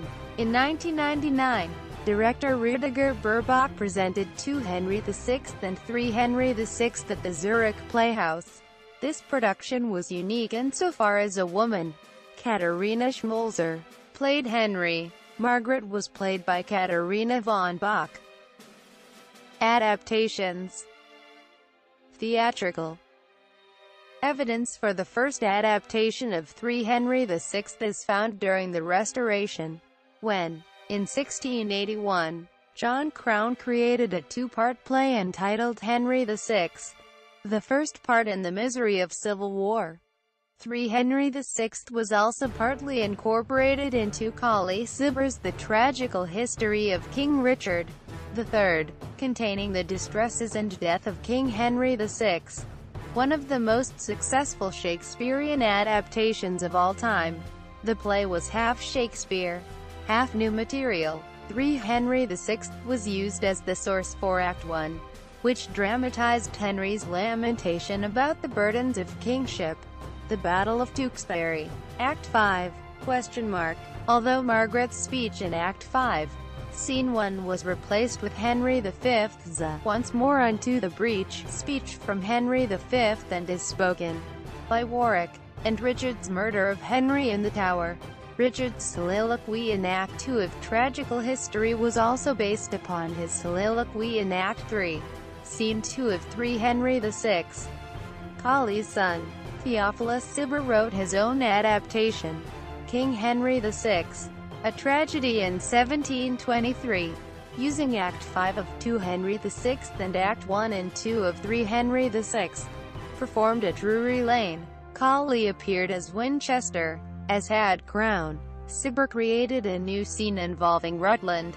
After the death of York, he and Rutland are laid side by side on the battlefield. In 1817, Edmund Kean appeared in J.H. Merivale's Richard, Duke of York, or The Contention of York and Lancaster, which used material from all 3 Henry VI plays, but removed everything not directly related to York. The play ended with his death, which occurs in Act 1, Scene 4 of 3 Henry VI. Material from 3 Henry VI included the opening few scenes involving York taking the throne from Henry, preparing for battle, and then the battle itself. Following Merivale's example, Robert Atkins adapted all 3 plays into a single piece for a performance at the Old Vic in 1923. As part of the celebrations for the tercentenary of the First Folio, Guy Martineau played Henry and Esther Whitehouse played Margaret. Atkins himself played Richard, Henry VI, Geoffrey T. Heyer, and the young Earl of Richmond, Ashley Rose Miller, in the West Coast premiere of The Plantagenets. The Rise of Edward IV, staged at Pacific Repertory Theatre in 1993. The success of the 1951-1953 Douglas Seal standalone productions of each of the individual plays in Birmingham prompted him to present the 3 plays together at the Old Vic in 1957 under the general title The Wars of the Roses. Barry Jackson adapted the text, altering the trilogy into a 2-part play. 1 Henry VI and 2 Henry VI were combined, with almost all of 1 Henry VI eliminated, and 3 Henry VI was edited down, with most of Act 4 removed. thus reducing the importance of Edward in the overall play. Seal again directed, with Paul Daneman again appearing as Henry, Alan Bridges as Edward and Edgar Refford as Richard, alongside Barbara Shefford as Margaret. As with Seal's 1953 Birmingham production, the end of 3 Henry VI was altered to include the opening of Richard III.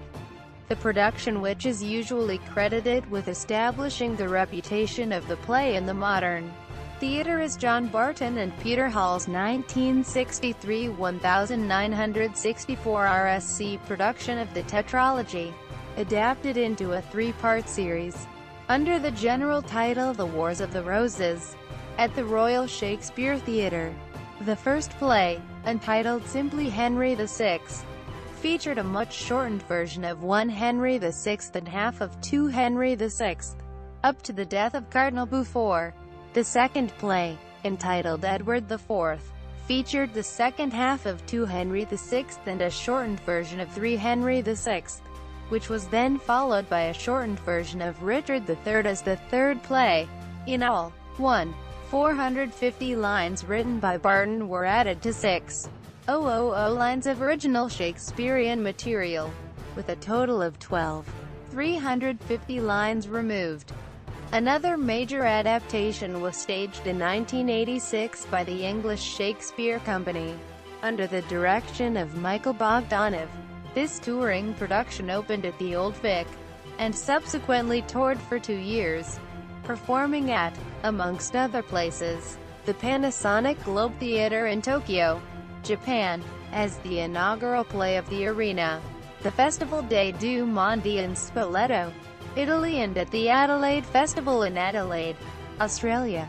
Following the structure established by Barton and Hall, Bogdanov combined 1 Henry VI and the first half of 2 Henry VI into one play, and the second half of 2 Henry VI and 3 Henry VI into another, using the same titles as Barton, Henry VI and the Rise of Edward IV.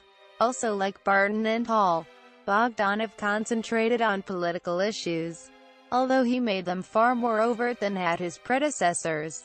For example, played by June Watson, Margaret was closely modeled after the British Prime Minister at the time, Margaret Thatcher, even to the point of having similar clothes and hair. Likewise, Paul Brennan's Henry was modeled after the King Edward VIII, prior to his abdication. However, the series was a huge box office success. Alongside Watson and Brennan, the play starred Philip Bowen as Edward and Andrew Jarvis as Richard. Another adaptation of the tetralogy by the Royal Shakespeare Company followed in 1988, performed at the Barbican, adapted by Charles Wood and directed by Adrian Noble. The Barton-Hall structure was again followed, reducing the trilogy to 2 plays by dividing 2 Henry VI in the middle. The resulting trilogy was entitled The Plantagenets, with the individual plays entitled Henry VI, The Rise of Edward IV and Richard III, His Death, starring Ralph Fiennes as Henry, Penny Downey as Margaret, Ken Bones as Edward and Anton Lesser as Richard.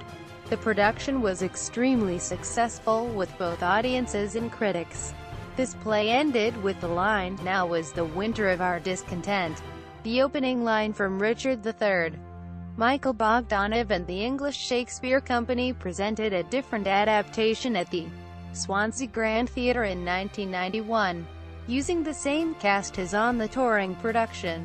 All 8 plays from the History cycle were presented over a 7-night period, with each play receiving 1 performance only, and with only 28 actors portraying the nearly 500 roles. Whilst the other 5 plays in the cycle were unadapted, the Henry VI plays were combined into 2, using the Barton-Hall structure, with the first was named The House of Lancaster and the second, The House of York. In 2000, Edward Hall presented the trilogy as a 2-part series at the Watermill Theatre in Newbury. Hall followed the Jackson, Seal structure, combining 1 Henry VI and 2 Henry VI into one play, which all but eliminated 1 Henry VI, and following this with an edited version of 3 Henry VI. This production was noted for how it handled the violence of the play. The set was designed to look like an abattoir, but rather than attempt to present the violence realistically, as most productions do, Hall went in the other direction, presenting the violence symbolically. Whenever a character was decapitated or killed, a red cabbage was sliced up whilst the actor mimed the death beside it. In 2001, Tom Marcus directed an adaptation of the tetralogy at the Colorado Shakespeare Festival, condensing all four plays into one. Marcus named the play Queen Margaret, doing much the same with the character of Margaret as Merivale had done with York. Margaret was played by Gloria Biegler, Henry by Richard Haratine, Edward by John Yurchek, and Richard by Chip Persons. Another unusual 2001 adaptation of the tetralogy was entitled Shakespeare's Rugby Wars, written by Matt Toner and Chris Cocaluzzi, and directed by Cocaluzzi. The play was acted by the upstart Crow Theatre Group and staged outdoors at the Robert Street playing field as part of the Toronto Fringe Festival, presented as if it were a live rugby match between York and Lancaster. The play featured commentary from Falstaff, Stephen Flett, which was broadcast live for the audience. The match itself was refereed by Bill Shakespeare, played by Cocaluzzi, and the actors, whose characters' names all appeared on their jerseys, had microphones attached and would recite dialogue from all four plays at key moments. In 2002, Leon Rubin presented the tetralogy as a trilogy at the Stratford Shakespeare Festival in Ontario, using the Barton Hall method of combining 1 Henry VI with the first half of 2 Henry VI, and the second half of 2 Henry VI with 3 Henry VI. The plays were renamed Henry VI, Revenge in France, and Henry VI, Revolt in England. Michael Thierry played Henry, Shauna McKenna played Margaret, Rami Posner played Edward, and Tom Marriott played Richard. Also in 2002, Edward Hall and the Propeller Company presented a one-play all-male cast modern dress adaptation of the trilogy at the Watermill Theatre, under the title Rose Rage. Hall used a cast of only 13 actors to portray the nearly 150 speaking roles in the 4-hour production, thus necessitating doubling and tripling of parts. Although a new adaptation, this production followed the Jackson Seal method of eliminating almost all of 1 Henry VI. The original cast included Jonathan McGuinness as Henry, Robert Hands as Margaret, Tim Treloar as Edward, and Richard Clothier as Richard. After a successful run at the Haymarket, the play moved to the Chicago Shakespeare Theatre. The American cast included Carmen Lachivita as Henry, Scott Parkinson as Margaret, Fletcher McTaggart as Edward, and Bruce A. Young as Richard. Outside England, a major European adaptation of the tetralogy took place in 1864 in Weimar under the direction of Franz von Dingelstedt, who, 7 years previously had staged the play unedited. Dingelstedt turned the trilogy into a two-parter under the general name Die Weiße Rose. The first play was called House Lancaster, the second House York. This adaptation was unique insofar as both plays were created by combining material from all 3 Henry VI plays. Following this structure, Alfred von Walzogen also produced a two-part play in 1875, under the general title Edward IV. Another European adaptation was in 1965 at the Teatro Piccolo in Milan. Directed by Giorgio Strehler, it went under the title Il Gioco del Potente, the play of the mighty. Using Barton and Hall's structure, Strehler also added several characters, including a chorus, who used monologues from Richard II, both parts of Henry IV, Henry V, Macbeth, and Timon of Athens, and 2 gravediggers called Bevis and Holland, after the names of 2 of Cade's rebels in the folio text of 2 Henry VI, who commented, with dialogue written by Strehler himself, on each of the major characters as they set about burying them. Film. Although 3 Henry VI itself has never been adapted directly for the cinema, extracts from it have been used in many of the cinematic adaptations of Richard III. The first such adaptation was 1911's 22-minute silent version of Richard III, directed by and starring F.R. Benson. Filmed as part of a series intended by Benson to promote the Shakespeare Memorial Theatre at Stratford. The piece was pure film theatre, with each scene shot on stage in a single take by an unmoving camera. Each single shot scene is prefaced by a scene-setting intertitle and a brief quotation from the text. Of 13 scenes in total, the first 2 are taken from 3 Henry VI.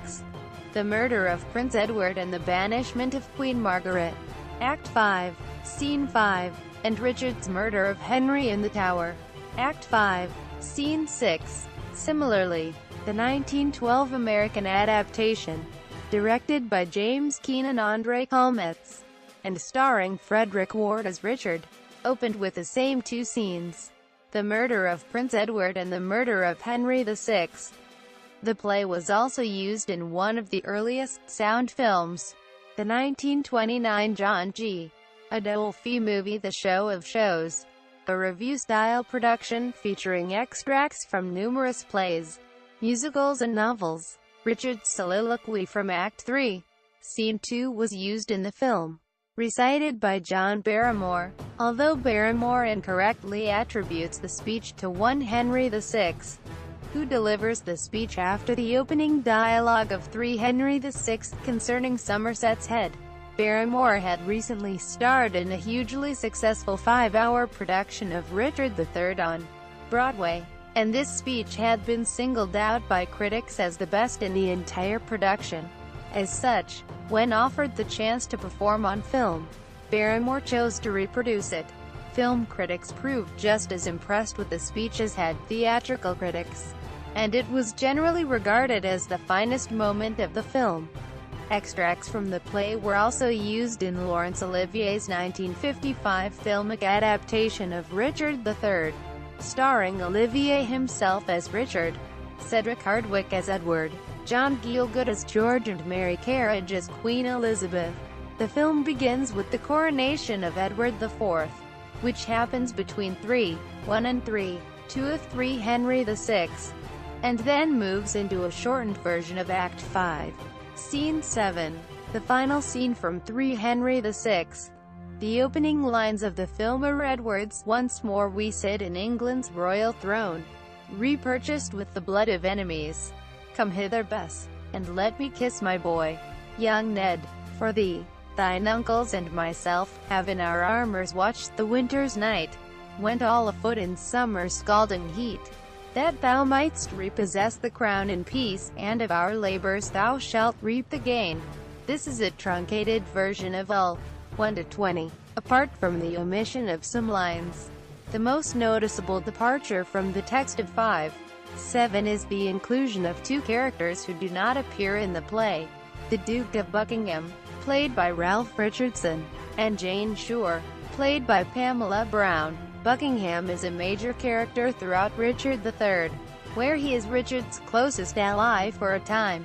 Jane Shore is mentioned several times in Richard III, and although she never features as a character, she is often included in productions of the play. After the conclusion of Act 5, Scene 7 from 3 Henry VI, the film then moves on to the opening soliloquy from Act 1, Scene 1 of Richard III. However, after 23 lines, it then moves back to 3 Henry VI, quoting from Richard's soliloquy in Act 3, Scene 2. At this point, the film returns to lines 24 to 28 of Richard III, before again returning to Act 3, Scene 2 of 3 Henry VI. Richard Loncrane's 1995 filmic adaptation of Richard Eyre's 1990 stage production of Richard III features considerably less material from 3 Henry VI than had Olivier's film, starring Ian McKellen as Richard, reprising his role from the stage production, John Wood as Edward, Nigel Hawthorne as George and Annette Bening as Queen Elizabeth. The film begins prior to the Battle of Tewkesbury, with Henry VI, portrayed by Edward Dewsbury, still in power. The opening scene depicts Henry and his son Edward, played by Christopher Bowen, preparing for the forthcoming battle. However, a surprise attack is launched on their headquarters by Richard, and both are killed. This scene is without dialogue.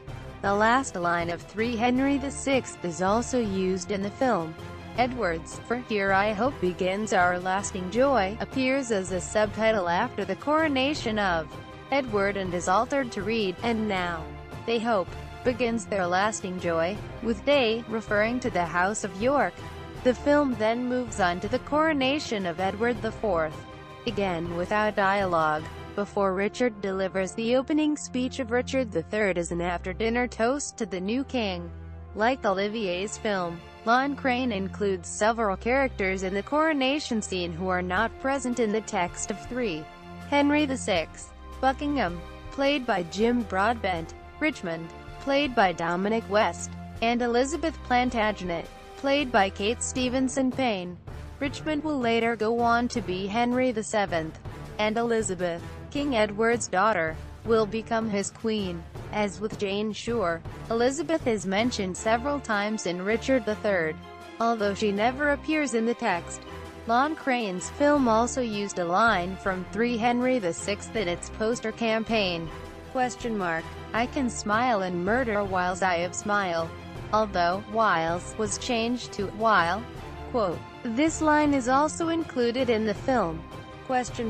After Richard concludes his opening speech to Edward, he enters the men's room and continues in soliloquy form to line 27 of Richard III, before then referring back to the earlier play, "Why, I can smile and murder while I smile, and wet my cheeks with artificial tears, and frame my face to all occasions." L. 182 to 185.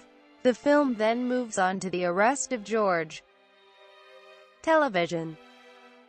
The first television adaptation of the play was in 1960 when the BBC produced a serial entitled An Age of Kings. The show comprised 15 60 and 75-minute episodes which adapted all 8 of Shakespeare's sequential history plays. Directed by Michael Hayes and produced by Peter Dews, with a script by Eric Crozier.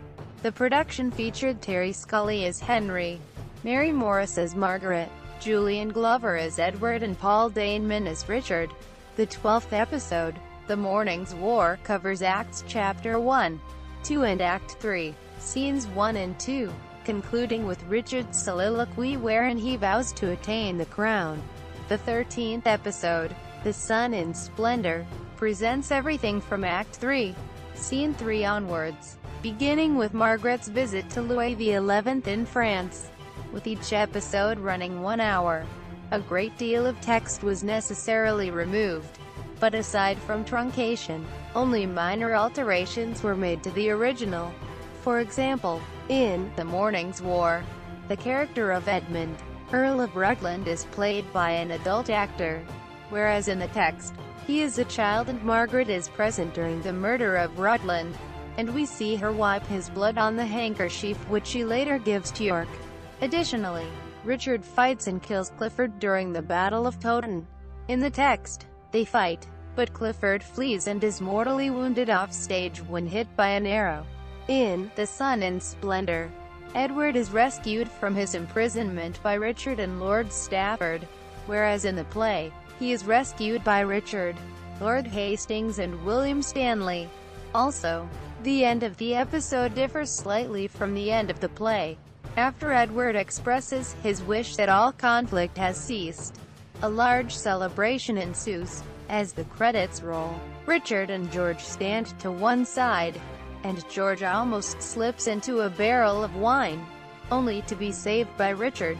As George walks away, Richard thinks to himself and then smiles deviously at the camera. In 1965, BBC One broadcast all 3 plays from John Barton and Peter Hall's The Wars of the Roses trilogy. Henry VI, The Rise of Edward IV and Richard III, with David Warner as Henry and Peggy Ashcroft as Margaret. directed for television by Robin Midgley and Michael Hayes. The plays were presented as more than simply filmed theater, with the core idea being to recreate theater production in televisual terms, not merely to observe it, but to get to the heart of it. Quote, another television version of the play was provided by the BBC in 1982 for their BBC television Shakespeare series, although the episode didn't air until 1983. Directed by Jane Howell, the play was presented as the third part of the tetralogy. All four adaptations directed by Howell, with linked casting. Henry was played by Peter Benson, Margaret by Julia Foster, Edward by Brian Prothero and Richard by Ron Cook. Howell's presentation of the complete first historical tetralogy was one of the most lauded achievements of the entire BBC series, and prompted Stanley Wells to argue that the productions were probably purer than any version given in the theatre since Shakespeare's time. Quote, the Battle of Tewkesbury from Act 5, Scene 4, in the 1982 BBC Shakespeare adaptation. Note the similarity in the costumes of the two sets of combatants. It is virtually impossible to tell the Yorkists from the Lancastrians. Inspired by the notion that the political intrigues behind the Wars of the Roses often seemed like playground squabbles, Howell and production designer Oliver Baildon staged the four plays in a single set resembling a children's adventure playground. However, little attempt was made at realism. For example, Baildon did not disguise the parquet flooring. It stops the set from literally representing. Although Howell's The Third Part of Henry VI was based on the folio text rather than the octavo, it departed from that text in a number of places. For example, it opens differently from the play, with the first 24 lines absent. Instead it begins with Edward, Richard, Clarence, Warwick and Norfolk hacking down the door of Parliament and Warwick proclaiming, "This is the palace of the fearful king." The opening scene also differs from the play insofar as Clarence is present from the start, whereas in the play he is only introduced in Act 2, Scene 2. Clarence was introduced, along with Edward and Richard, in the final scene of the preceding adaptation, as well as the opening 24 lines. Numerous other lines were cut from almost every scene. Some of the more notable omissions include, in Act 1, Scene 1, "Yorks, stay by me my lords," and "Soldiers, stay and lodge by me this night." L. 31, 32, is absent, as are all references to Margaret sharing a session of Parliament. L. 35, 42. Also absent from this scene is some of the dialogue between Warwick and Northumberland as they threaten one another. L. 153, 160, and Margaret's references to the pains of childbirth, and Henry's shameful behavior in disinheriting his son.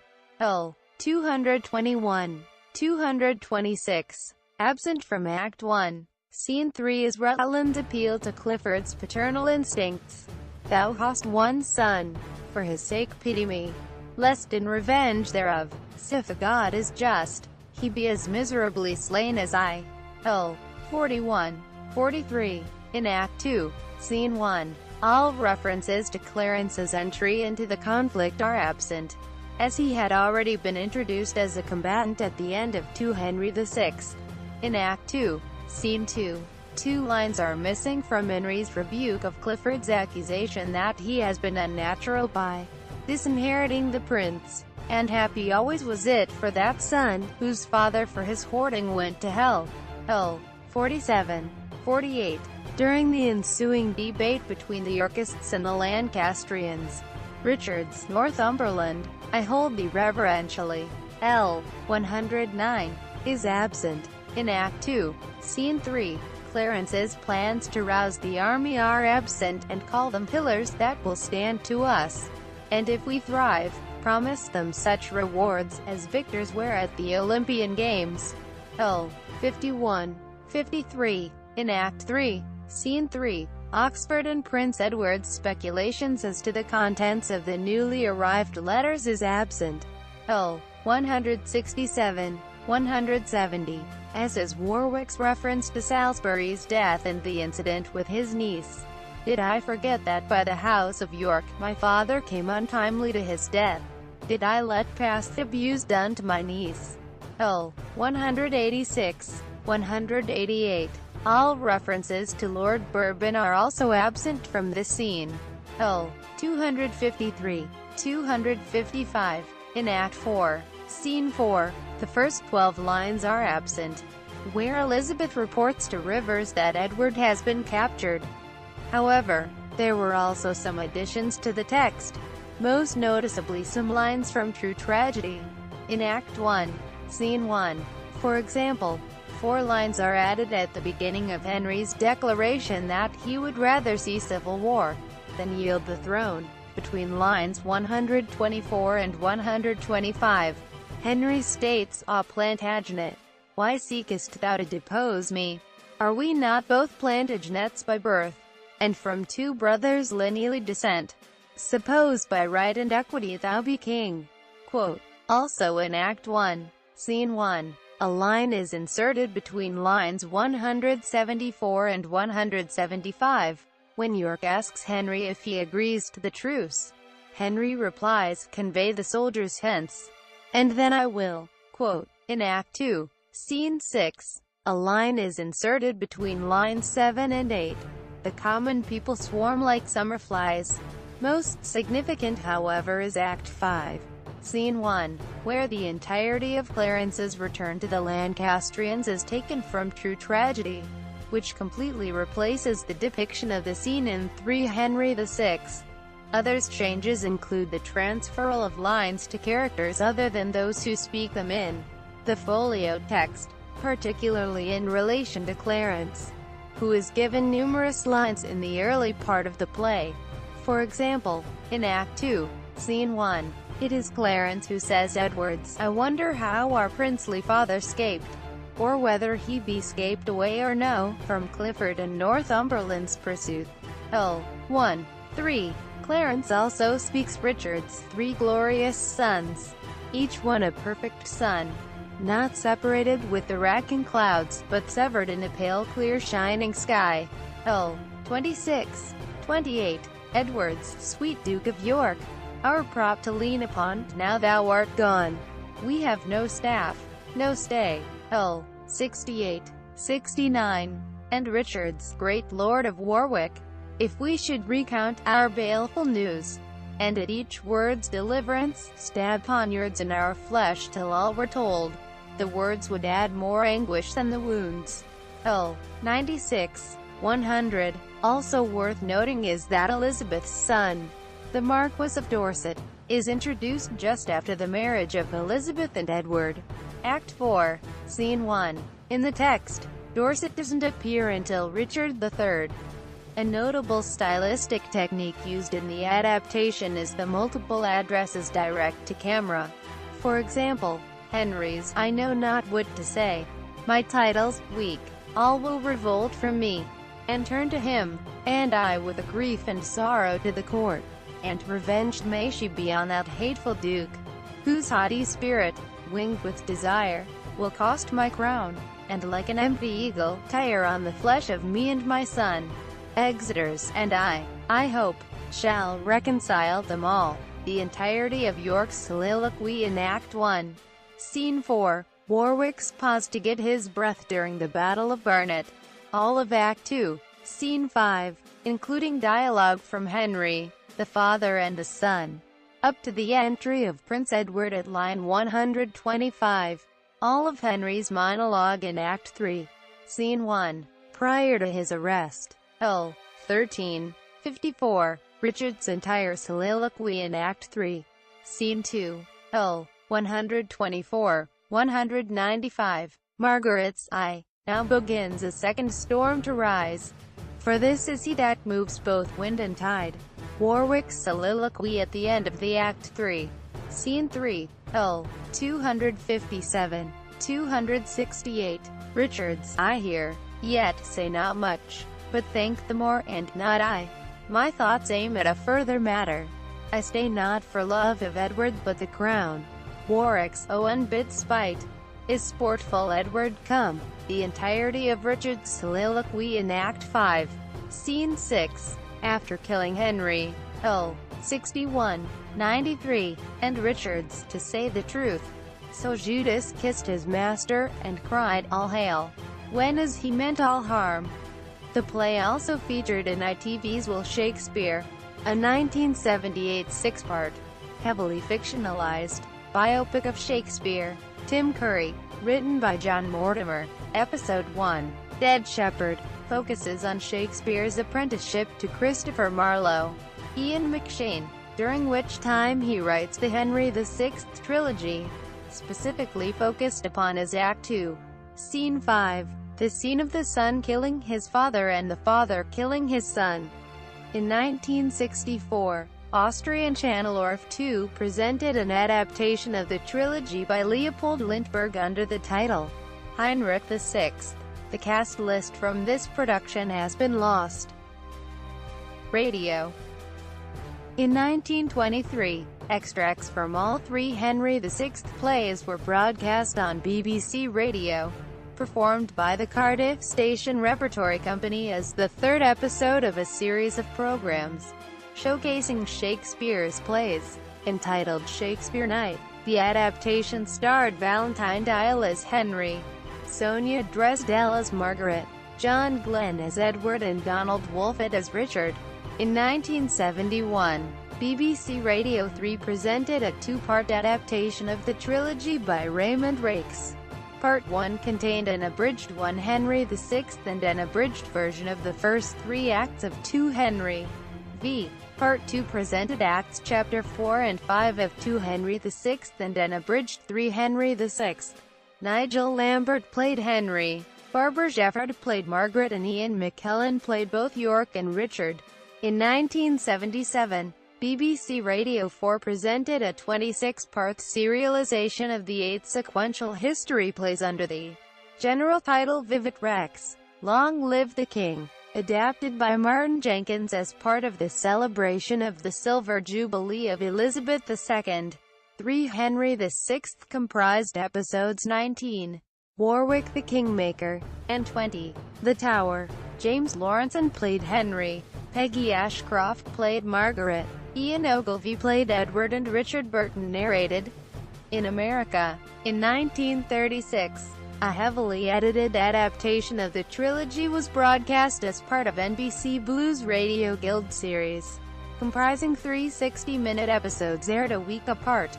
The adaptation was written by Vernon Radcliffe and starred Henry Herbert as Henry and Janet Nolan as Margaret. In 1954, CBC Radio presented an adaptation of the trilogy by Andrew Allen, who combined 1 Henry VI, 2 Henry VI and 3 Henry VI into a 160-minute episode. There is no known cast information for this production. In 1985, German radio channel Sender Freies Berlin broadcast a heavily edited 76-minute two-part adaptation of the octology adapted by Rolf Schneider, under the title Shakespeare's Rosenkrieg. Manga. Ayakano's Japanese manga comic Requiem of the Rose King is a loose adaptation of the first Shakespearean historical tetralogy, covering Henry VI and Richard III. Editions of Henry VI, Part 3. Greenblatt, Stephen, Cohen, Walter, Howard, Jeannie, and Mouse. Catherine Eisman, eds. The Norton Shakespeare, based on the Oxford Shakespeare. Pretorius, Charles, The Whole Contention, 1619. Part 2, The True Tragedy of Richard, Duke of York. Montana, Kessinger Publishing, 2007. Wells, Stanley, Taylor, Gary, Jowett, John and Montgomery, William, eds. The Oxford Shakespeare, The Complete Works.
Henry VI.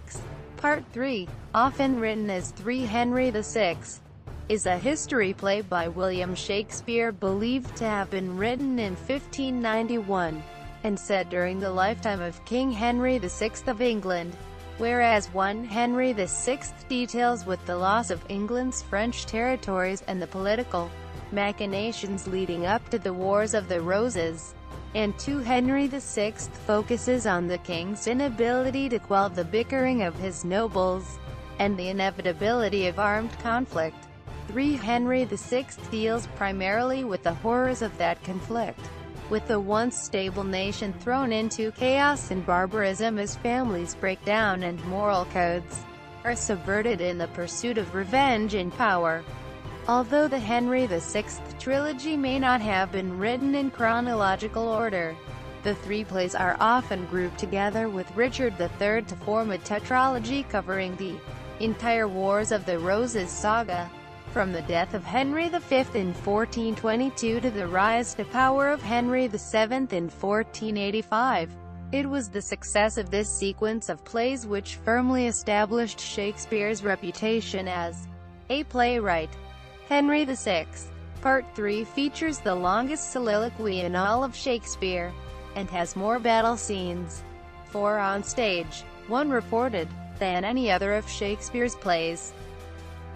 Characters: Duke of Somerset, a conflation of Henry Beaufort, 3rd Duke of Somerset and Edmund Beaufort, 4th Duke of Somerset, his younger brother, Montague. 2 different versions of the character appear in the play, each one representing a different historical figure. The Act 1 persona is that of the Earl of Salisbury, Warwick's father, and a major character in 2 Henry VI. From Act 2 onwards, the character represents Salisbury's son and Warwick's younger brother John Neville, Marquis of Montague, Lieutenant of the Tower, a conflation of John Tiptoft, 1st Earl of Worcester and John Sutton, 6th Baron Dudley. Synopsis: T. Brown engraving of the Death of the Earl of Warwick by John Adam Houston. From the Works of Shakespeare, Imperial Edition. Others, that with his tiger's heart wrapped in a player's hide, supposes that he is as well able to bombast out a blank verse as the best of you, and being an absolute Joannis factotum, is in his own conceit the only shake seen in a country. Quote, this parodies 3 Henry VI. 1. 4. 138, where York refers to Margaret as a tiger's heart wrapped in women's hide. Quote, this parody proves that 3 Henry VI was well known by at least September 1592, which means it must have been staged prior to the 23rd of June, as that was when the government shut the theaters to prevent an outbreak of plague. As such, for the play to have been on stage by the 23rd of June, it had to have been written in either 1591 or early 1592. For a discussion of whether the 3 parts of the trilogy were composed in chronological order, see Henry VI. Part 1. Text: the 1595 octavo text of the true tragedy was reprinted in quarto in 1600 by William White for Millington. It was reprinted in folio in 1619 as part of William Jaggard's false folio, printed for Thomas Pavier. This text was printed together with a version of 2 Henry VI which had been printed in quarto in 1594 under the title The First Part of the Contention betwixt the 2 famous houses of York and Lancaster, with the death of the good Duke Humphrey, and the banishment and death of the Duke of Suffolk, and the tragical end of the proud Cardinal of Winchester, with the notable rebellion of Jack Cade, and the Duke of York's first claim unto the crown, referred to hereafter as the Contention. In the false folio the 2 plays were grouped under the general title The Whole Contention, between the 2 famous houses, Lancaster and York, with the tragical ends of the good Duke Humphrey, Richard Duke of York, and King Henry VI. Also printed with The Whole Contention was Pericles, Prince of Tyre. The text of the play, known today as 3 Henry VI, was not published until the 1623 First Folio, under the title The Third Part of Henry VI. With the death of the Duke of York, when the play came to be called, and battalion newly arrived from France led by Margaret and Prince Edward. Meanwhile, Henry sits on the molehill York was on and laments his problems. He is met by a father who has killed his son, and a son who has killed his father, representing the horrors of the Civil War. Henry is captured by 2 gamekeepers loyal to Edward, and imprisoned in the Tower of London, while Edward goes to meet the Lancastrian, French force. In the subsequent Battle of Tewkesbury, the Yorkists rout the Lancastrians, capturing Margaret, Prince Edward, Somerset and Oxford. Somerset is sentenced to death, Oxford to life imprisonment. Margaret is banished, and Prince Edward is stabbed to death by the 3 Plantagenet brothers, who fly into a rage after he refuses to recognize the House of York as the legitimate royal family. At this point, Richard goes to London to kill Henry.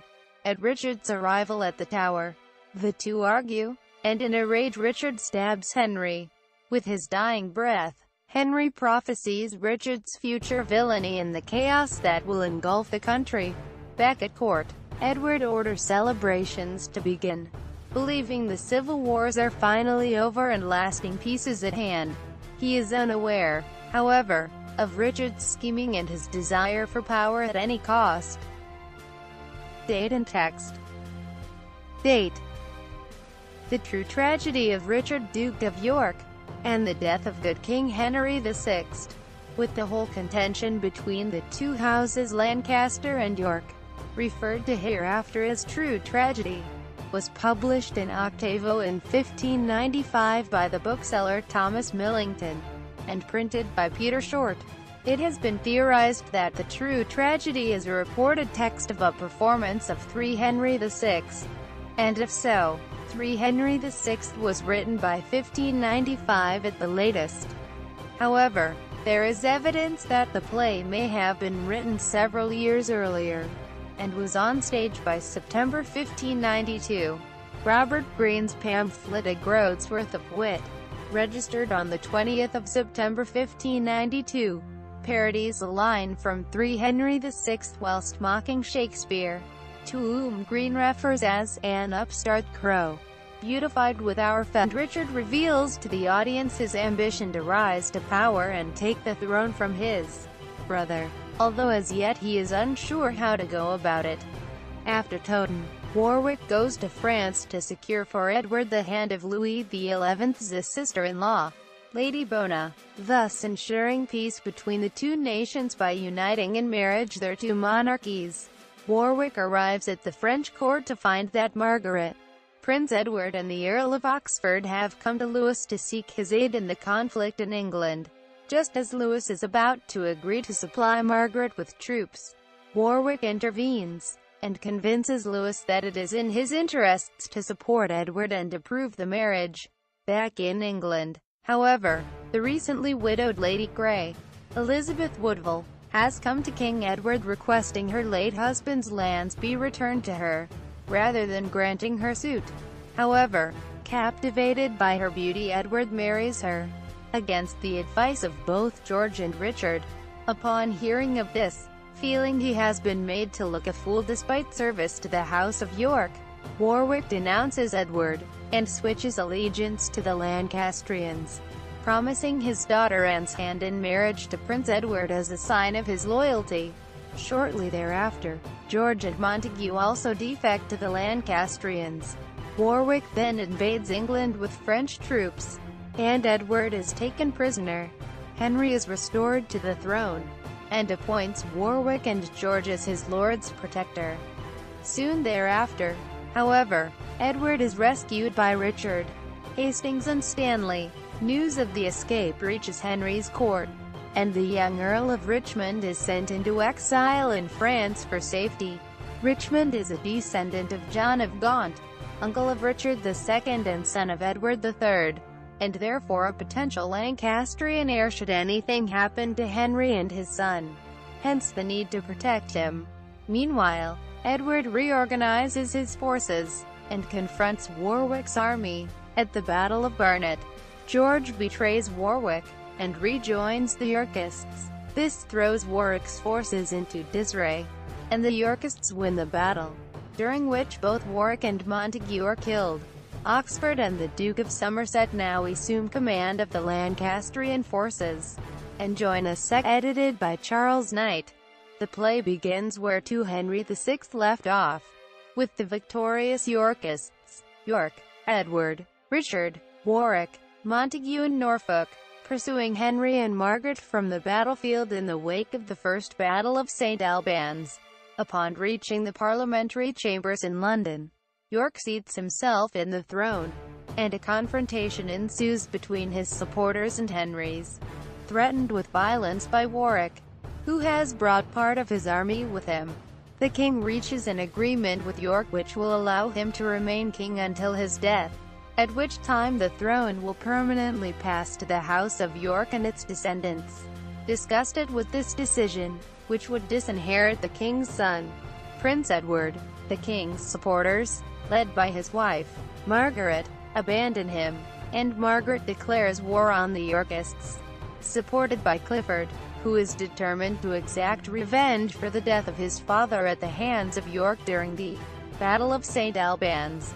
Margaret attacks York's castle at Wakefield, and the Yorkists lose the ensuing battle. During the conflict, Clifford murders York's 12-year-old son, Rutland. Margaret and Clifford then capture and taunt York himself, forcing him to stand on a molehill. They give him a handkerchief covered with Rutland's blood to wipe his brow, and place a paper crown on his head, before stabbing him to death. After the battle, as Edward and Richard lament York's death, Warwick brings news that his own army has been defeated by Margaret's at the Second Battle of St. Albans, and the king has returned to London, where, under pressure from Margaret, he has revoked his agreement with York. However, George Plantagenet, Richard and Edward's brother, has vowed to join their cause, having been encouraged to do so by his sister, the Duchess of Burgundy. Additionally, Warwick has been joined in the conflict by his own younger brother, Montague. The Yorkists regroup, and at the Battle of Towton, Clifford is killed and the Yorkists are victorious. Following the battle, Edward is proclaimed king, George is proclaimed Duke of Clarence and Richard, Duke of Gloucester, although he complains to Edward that this is an ominous dukedom. King Edward and George then leave the court.